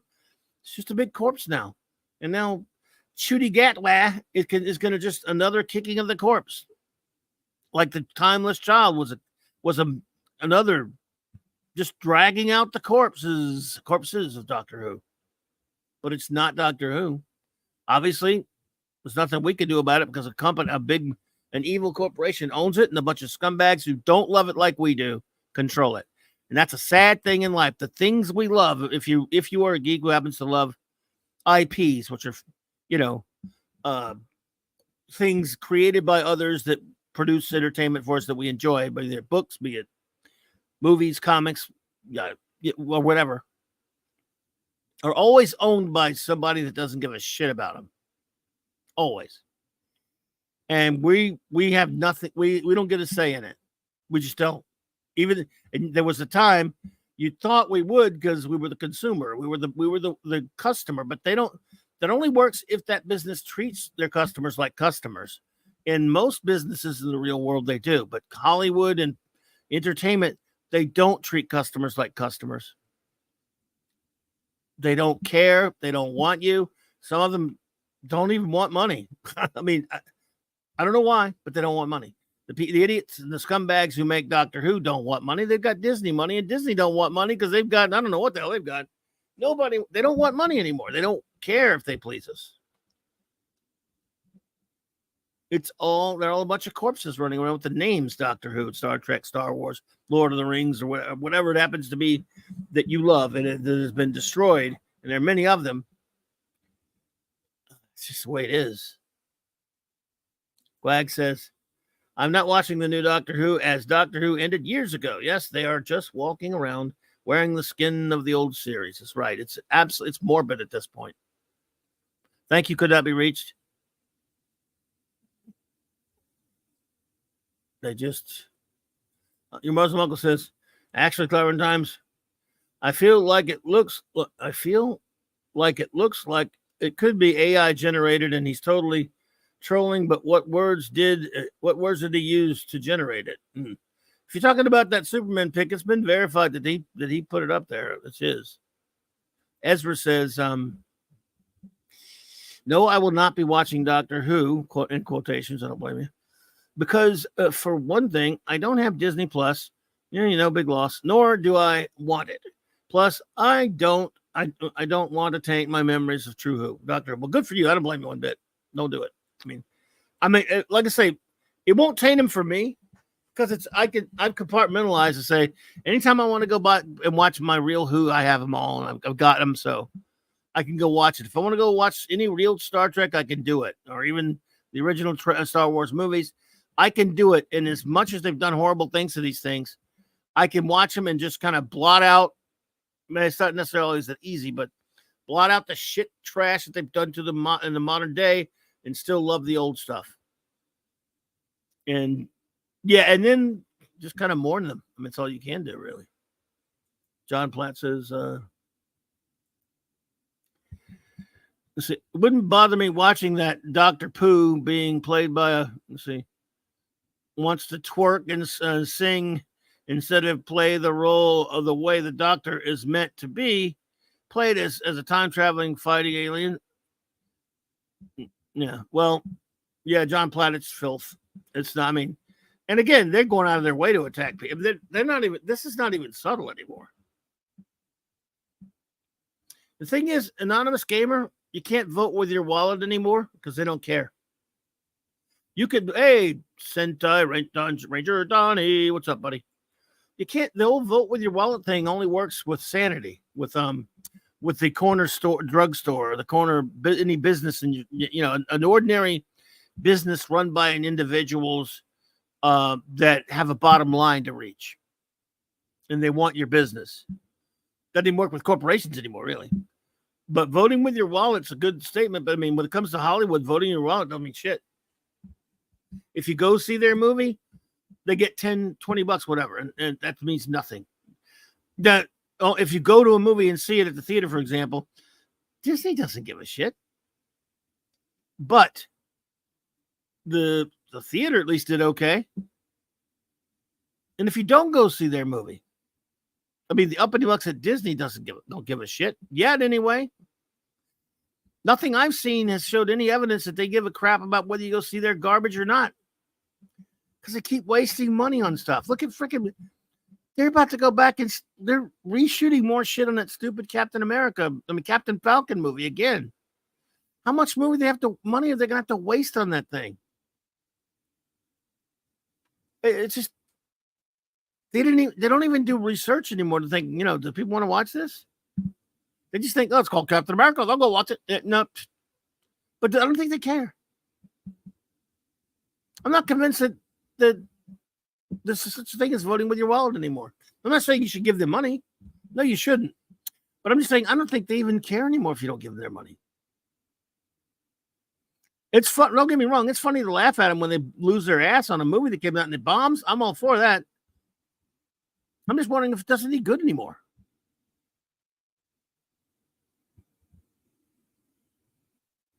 When are we gonna? Because for years now we've been saying, "Yep, look at how this box office thing tanks. Look how that tanked. Look how this tanked," and we laugh at them and went, "Yeah, Disney lost their ass on this one, baby." But they've been losing their ass. I mean, I don't know how long they have to lose their ass before it makes a difference. Like you can stop making garbage. When was the last time they ever went out and asked people what they wanted to see? Not just Disney, but I mean, it just seems like they're the biggest. Look at the BBC. They don't get. They'll let when they let the stars of these movies and TV shows and properties go out and insult the fans, that to me tells me they don't give a shit what fans say. Or go out to not fans. Forget the word fans. Audience, customers, whatever you want to call them.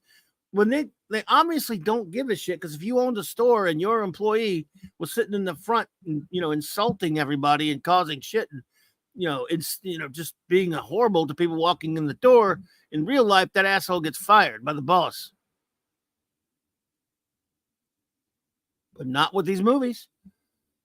So yeah, they're losing their ass on them, but they keep making this shit. I mean, it's not like they just started losing their ass on them. They've been losing for years now, Disney, all these movies, these stupid Marvel movies, but they keep doing them. They made, what is it? They shot like 9 episodes of the stupid new Daredevil they're calling Born Again, which has nothing to do with Born Again, obviously. Before someone says, "Hey guys, well, this might not be very good. Maybe we should scrap it and do it all over again." Yeah, you couldn't do that in the first. You didn't realize that at first. You had to wait and film 9 freaking episodes. Why? How come you don't know that? Jesus Christ.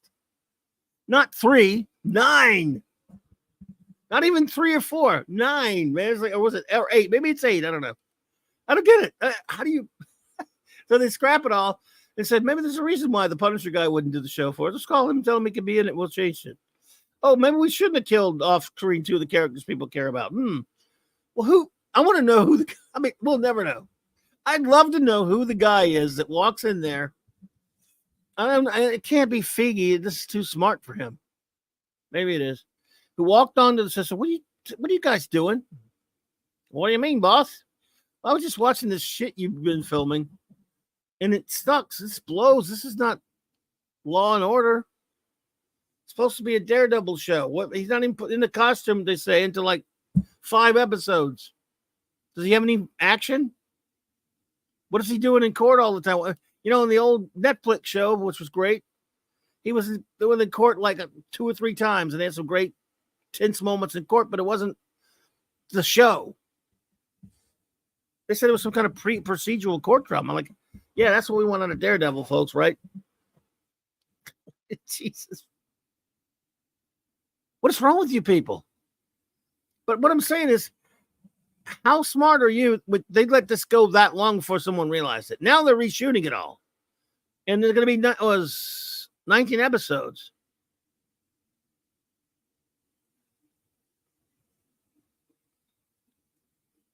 Well, Anonymous Gamer, if you need rest, please get some rest there. But it's good to have you. I'm glad you're here. Thank you for popping in, man. And good to see you.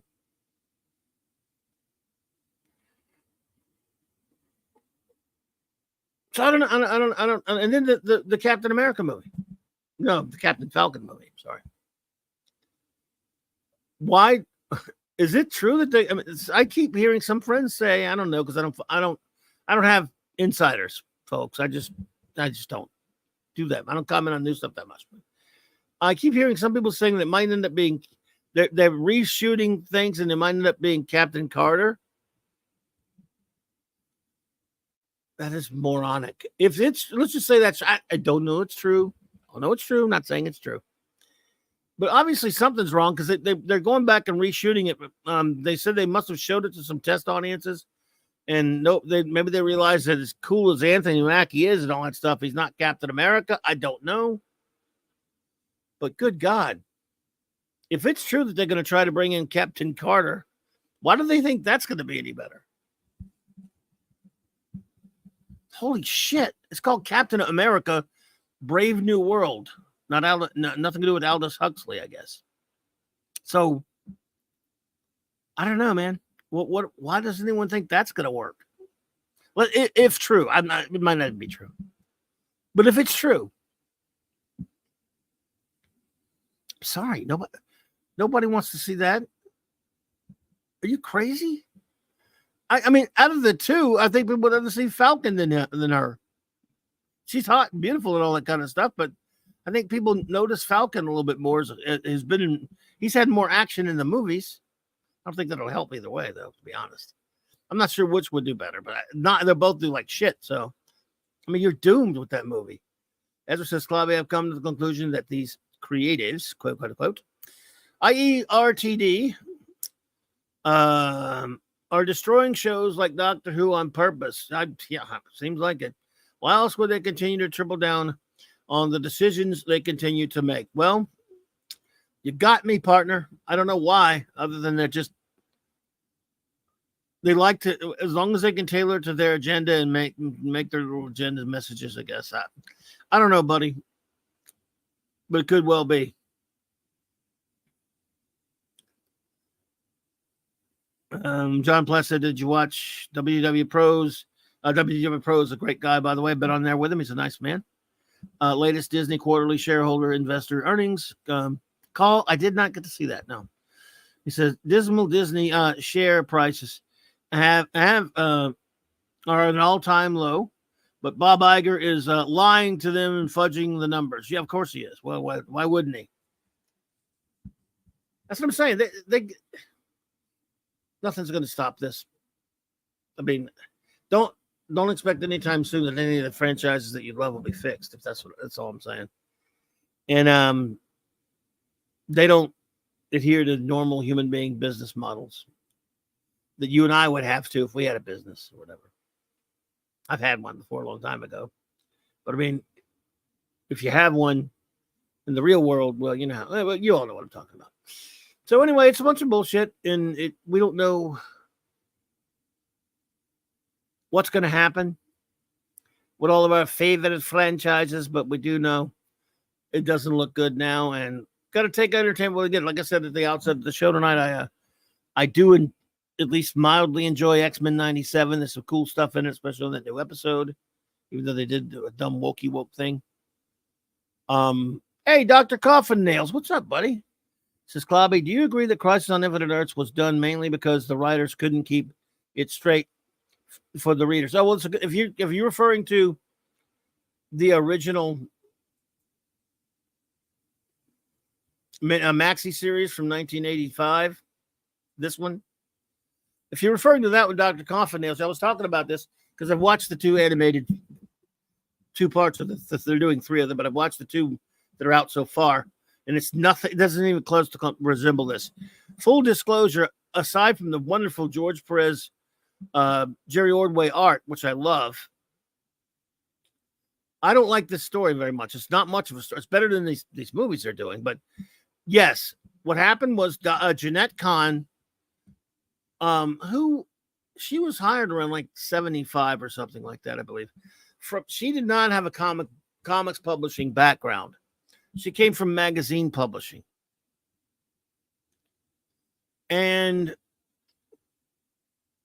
she was kind of partially responsible for the DC implosion, but she also bounced back. She did a lot of good marketing things and a lot of not so good marketing things for DC. But she had come to the conclusion that DC continuity was too convoluted for fans, kids, whatever you want to call readers. So yes, Empress and M, hello there. welcome.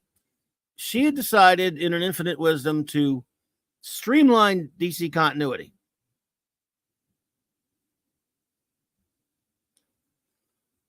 And she brought in Marv Wolfman and, a few other people. Even Alan Moore was involved in some of the early talks, but he was doing other stuff.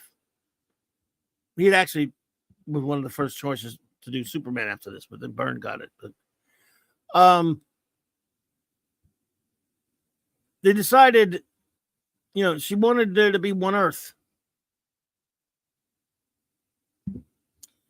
For me, it was ridiculous. I remember being really pissed off at the time because I'm like, wait a minute. I used to love the annual JSA team ups. There were one annual and every summer in the Justice League of America title for like almost 10 at that point. Like they've been going on 10, 15 years, whatever it was. And I loved them. They were always a lot of fun to look forward to. Never missed them. Well, she didn't think there should be Earth 1, Earth 2. And by the way, that was kind of a Prime Earth. There was Earth Prime also, but a basic DC Earth at the time was called Earth 1, while the Golden Age Earth was called Earth 2. That was kind of weird. It should have been the other way around. But anyway, she didn't want that. Earth 1, Earth 2, Earth 3, Earth 4, Earth X, Earth S, Earth this, Earth that. She thought that was confusing. Made sense to me. You had a parallel universe and it was fine. But she didn't like it. So she wanted them. She had Wolfman and a bunch of other people, Perez and others, to come up with this story, quote unquote story that they could A, use to cross over into other titles, and B, streamline the continuity by merging Earths and the old this person existed but they didn't type stuff. And by the time it was done, as you know, there was one Earth, and then they contradicted the shit out of it a year later with 3 or 4 revamps again. But why I hated it so much? Again, I like the art. At the time, the regular floppies of the regular issues, I think they were putting on that stupid flexographic format, but the colors were garish and ugly. Pissed me off. I'm glad they got rid of that. But that's not here. Those are the original issues, though. They're doing, by the way, for those who are wondering, they're doing facsimiles of these coming up in the next, if not already out, they're coming out soon, of each issue of Crisis, all 12 issues of Crisis on Infinite Earths. For $5, you can get the facsimiles that reprint everything, including the ads and that stuff. Facsimiles are outselling any modern comics because they reproduce comics people actually like. So, great art. But this story was, anytime you concoct a story to be used as a tool to manufacture something, or rather than just, in other words, they weren't sitting around going, hey, man, wouldn't it be a cool idea if this, and that's where the germ of their story came from a place of wanting to do an interesting story. No, it came from back, it was back ass backwards.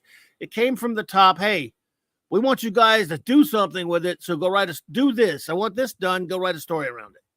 That aggravated me. I thought it was, that means everything was kind of manipulated from the editorial, DC publishing and editorial wing, which annoyed me. And then you got to see a lot of your favorite characters die or not cease to exist, wiped out by a wall of antimatter. And, they just decided, because Barry Allen's comic was not selling because he had shitty art most of the time. But they said, Flash isn't selling. Kill him. We'll make the Kid Flash will be Flash. Wally West will wear his costume. Supergirl comics weren't selling. And Supergirl comic had shitty art all the time. Let's kill it. Superman comic sales were down a little bit, but again, they weren't down enough to kill it. But this, of course, as they learned a really bad lesson that carried on for 20-something years after it. If you do these tie-in books and these crossovers, these events, then people will buy them. It'll create a gigantic boost in sales, a sales bump that will die down, but it'll take long enough until you get to the next one. That's the problem. You have to take the next hit a year later when it starts to sag again. You have to do another one every year, or the sales will tank. And that's why right after this, not too long after this, you got all these other both Marvel and DC were doing it. Marvel see, Marvel do. DC see, DC do. It's the way it goes with these two companies. They joined at the hip. The big two, as they call them. So this was always annoyed me. A beautiful book, great art. It killed characters I wish it hadn't killed. They ended up swallowing up some characters like the Charlton characters and putting them in there and on the regular Earth one. So it's not a very coherent story if you read it either. It's really, it's kind of just jumbled and it's just there. And again, and the crossovers you didn't really have to buy the crossovers to know what was going on. You could, of course, but they weren't that, they were gimmicky. Wagner says, I understand their reasoning for Crisis. When I first started reading DC Comics as a kid, it was initially confusing, but you figured it out after a while. Gwag, I guess I don't know. I liked that there were parallel worlds back then. They have not abused like they are today, though. I like that you had Earth 1 and Earth 2 and Earth 3. And to me, that made more sense than merging them all into one and saying this character existed, but now he doesn't. This one does, but didn't. This one never did, but it's like, ugh, what?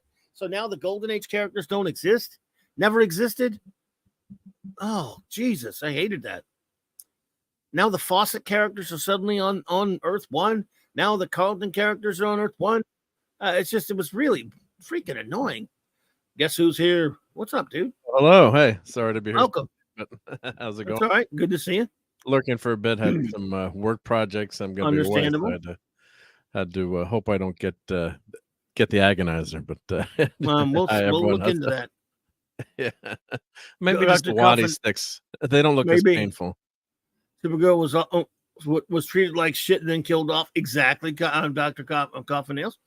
So I was really aggravated. I'm sorry I got on this, but then someone was asking about it. I was really kind of annoyed with the whole reason behind it. Let's see. I hear you, Dr. Coffin Nails. Let's see. Okay, I'm sorry. What I was looking for. So they really needed to reboot the entire DC line at the time, and not the piecemeal way they did it. They ended up making things worse, as you couldn't figure out what kind of you're reading exactly, because not a year later, Gwag, they, as you know, they had 3 more reboots after this reboot, which I guess, 3 revisionist reboots that were sweeping for their 3 most important characters. They did Superman with the Byrne reboot. George Perez did it to Wonder Woman. Then Frank Miller and David Mazzucchelli did it to Batman. It was a mess. So why bother with Crisis? And after that, they started coming out with all these other, all these other short-lived, these crossovers rather. Sorry, there was Legends, and there was Millennium, and there was Invasion, this, that, and the other, and Xerox Hour, and yada, yada, yada. I'm missing a few. And Marvel was, of course, doing it, and they were annoying, but they weren't doing it to change their continuity. That's one thing I'll give them. They didn't do one to streamline their continuity as much. They just did it to cash in, like, but anyway. So that's neither here nor there. Oops, shit. What am I doing? Oh, language. What did I say? You said the S word. I didn't say the S word. I said shit. Oh, well, that is the S word. Yeah. No, S word is S word, but sword. It's sword. We should clip that though. Look from the Avengers. Language. Yeah, language. Well, we do have this. Don't you cuss on this here radio. Even better. Shit. Can it Corey Apple? Oh, it can Corey Apple. But can it core a apple? Certainly it can core a apple. I love it. I finally clipped that. Thanks. I clipped that whole stuff. I got about 20 clips. I love it. Let's see, climbing times. But as a 7-year-old, you were 7, man. You were young. I was old. It was weird that one comic would have a Flash with a helmet, and another comic, he would have a different name and a full mask. I understand. I think I see what you're saying. But like you said, you figured it out. They shouldn't try to dumb it down for the audience. You figured it out when you got older. When I first discovered the character of the Flash, apologies to my good buddy Mexican Iron Man who hates the Flash. Oh, that's right. Yeah, he likes Speedy Gonzalez. He doesn't like the character Flash. He makes me sad. But anyway, I started reading the Barry Allen Flash comic, and I realized that was early on when I did know a little bit about the Golden Age characters, but I hadn't learned that much about them. It turned out that Barry Allen was a comic book collector. What do his favorite superhero just happened to be the Flash, but he thought he was a comic book character. Jay Garrick, in other words, right? And then, of course, he actually met him for real. But he thought he was a comic book character. That's because he was on another Earth. When he got his powers, he just molded it. He was inspired by his hero, so he became the Flash of that, But, yeah, so I don't know. But I loved it. I see what you're saying, Gwag. Dr. Covino said, usually took a panel or two to explain it, no problem. Exactly, but Jeanette Kahn didn't like that. The wrath of Jeanette Kahn, we used to call it. Yeah. Well. Anyway, I've been here for a long time tonight. So, you got anything to bring up? Or? Well, I was thinking of doing a watch party for Kolchak after your show's over, if anyone's up for that. Hey, Makini Draws. What's up, buddy? McKinney. Everyone, if anyone up for a Kolchak watch, let Mark know. Let me know, yep. And I'll schedule one for after the stream, yep. Yeah, I wouldn't mind doing that myself. But I'm going to have to get off this desk for a while before I do that. Yeah, you can always come back later, yep. Oh, yeah, no. But, anybody else? How many people usually join you for that? Well, we get about 5 to 10 people joining us, and then cool. There's always some people lurkers, or I don't know who tunes in after for my pithy comments on the watch party, but no, it's always we have a fun group hanging out on Cosme over there and watching the episode. So Kolchak is good stuff, and I haven't watched it I think since I was a kid. Probably I'm trying to remember when the last time I watched Kolchak. So. Yeah, it's good and scary. It's actually good for late night, so it's a good time to watch it, right? So it's much better than watching that during the daytime, I think. Yeah. Yes, I agree. By the way, it could not be reached. After Crisis, Supergirl's continuity story is a mess. That's for sure. Well, then you had the Matrix. Yeah, then you had the Matrix, yes. Which I did like on Peter David. I mean, I do like. It's not Supergirl though. It's Matrix. Yeah. Here's you. That was a little bit later, but yeah, it's a little bit later. So, I watched all 20 episodes about 100 times, says Dr. Coffin Nails. Wow. Well, much better than me. Better than us. You know better than us. It's been a while since I've watched them, buddy, but there are plenty of shows I have watched that much, though, Coffin, but not that one, although I do love it, so I can't wait to watch it more, but to watch it tonight even. So, yeah, there you go. Was Richard Keel in that? I think that's the Richard Keel one. That's the next. That's a little bit yet. Not yet. We're on Firefall right now, so we're on episode 6, I believe. Which is So I think Richard Keel's maybe 2 episodes from now. Let me see what that one was. There you go. A good close. I think he was. Yeah, Firefall, Devil's Platform, and Bad Medicine. I think is Bad Medicine the one with Richard Keel. Yep, Bad Medicine as the DL bro. Yeah, so we've got. Or in the Heights is my favorite. That's episode 11. Says Dr. Coffin Nails. Gotcha, buddy. Thank you. Thank you. Yep. Well, so anybody wants Mark to do that for anyone in for the give a thumbs up in the chat. The watch party. Put a thumbs up in the chat if you want to go to Mark's. Have Mark do the Kolchak night watch party tonight. Yes, sir. We'll give him a second. Yep. We got a yes from Dr. Coffinells. I think that's what is that in reference to that? Oh, yeah, it must be. Yep. Cool. Larry got a Larry there. Larry's going to go 3 times. Cool. He's going 3 times. Yeah. Yeah, there you go. That's all I need, right? A few people said they'll show up. Yep. Yeah, I might show up my damn self. I'd have to go stretch it a little bit. Yep. It's tough being keeps me having to go streaming. Keeps me having to go in the front room to watch it because it messes up their Wi-Fi. My son's uses it for one of his devices, not all of it. And whenever time I turn the Wi-Fi on in there to watch, something, it screws it up for him. It messes up his stuff. Yep, we got to get that fixed. You gotta get faster Wi-Fi. I don't know what if we could just plug it in. You got to upgrade your speed. You have a need for speed. I don't use it much, but I need it sometimes. Well, it's the bandwidth. Whenever you do video, he's got a cable for his computer and everything, but for some reason he just uses. He has a device that he uses for one of his other devices. He uses on the Wi-Fi. It's like his TV or something or whatever. I don't know what it is. I think it's just your total throughput, your total download speed. That's yeah, but it doesn't affect his computer. Doesn't affect his computer. Yeah, well, it just depends on what he's using. Yeah, I mean, I'm spoiled here. I have fiber optic. I have 1 gigabit a second. So I remember, I started with dial-up, and I remember when AOL had double speed, 7.6 kilobits per second. Kilobits per second instead of 3.6. Now I have 1 gigabit. Yeah, no, I got you. All right, good morning. I think it's morning for you, John Platt. Thank you for being here, my friend.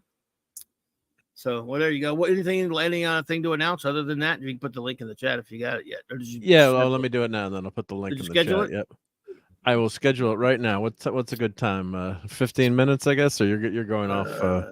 Yeah, we're gonna get out of here as soon as we can. 15, 20. I don't know. Yeah. I'll do 15 minutes. I'll do 12:45 a.m. So let me schedule it right now. And then as we get out of here, by the time we get out of here, I'll have I'll have it scheduled. Yep. All right. Well, everyone, we'll see you over there. Probably. Let's see. Anything else you need to say? Well, I'm gonna do my shout out. Just looking forward to the clubhouse tomorrow night, which I'm sure you'll mention, right? Yep. Okay. Looking forward to that. But no Sunday Night Geekery this Sunday. Yep. Gotcha. Show notes, folks. Tomorrow night, the clubhouse is in session. I'll be at Tom's at 7. I'm at 6 Central. Tom, midnight is after dark with that gang. But then at 9 Central Standard Time, number 1 and Mark and I will have reviews of Blake's 7 episode, Kolchak episode, Star Trek comic. Looking forward to that. And of course, Fantastic Fridays at the Great J-Man's channel. Sean, J-Man, and myself reviewing all of the legendary Jack Kirby seminal run on the world's greatest comic magazine, Fantastic Four 1 through 102 and annuals 1 through 6 at 7 p.m. Eastern Standard Time with Clubby, J-Man, and Sean. And of course, at night, the 32 flavors of Nick Weiser. We'll hang in with the Friday Night Comic Shop boys on this channel. The great D. Bud Martin joins us to review Amazing Spider-Man 45 through 48. And then there's Saturday Night Star Trek, 4 more scintillating episodes of Star Trek for Goy Culture. And then that's about it until next week, because no geekery until next week. So there we go. Sorry to disappoint. Yep. That's all right. I want to thank you all for being with us tonight. We're going to let everybody get out of here. Hey, Canadian Spidey, what's up, dude? Hey, Canadian Spider-Man. Good to see you, buddy. Thank you all for being here with us tonight. I really do appreciate you. It's been fantastic, and we'll get you all. It'll be great to see you all tomorrow night. Hopefully, you'll be here. And until then, let's see here. Oh, we do have one more clip to show. I have one new clip. Go ahead. Can it Corey Apple? Oh, it can Corey Apple. That's my favorite one there. Yeah. Well, thank you, Spidey. Good to see you there, buddy. Who's doing the Kolchak watch? Oh, I'm doing it. That's me. Yep. So let me share that. Yep. You want to wait and put the link in there? Yep. Let me just put that link in here. Yep. Mark's going to put a link in the chat for Dr. Coffin Nails. We're going to do it in about 15 minutes. 2 seconds. Yep. We'll check. Watch. I'm going to go ahead and start playing. Yep. Okay, here we go. Out with our credits. Well, he puts that link in there, please, and please join us. There you go. All right. Good night, everybody. Have a great remainder of your evening and a great second half of your week.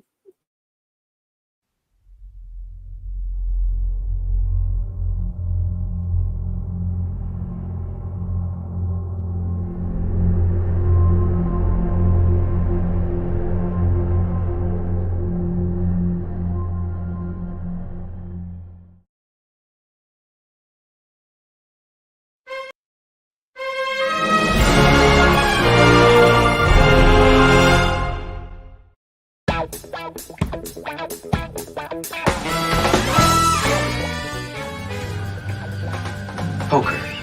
You know the game?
It's Clobberin time!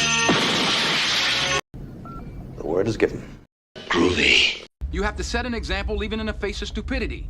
Now, everybody that reads comic books knows that Kirby's Silver Surfer is the only true Silver Surfer. I just love Clobberin time.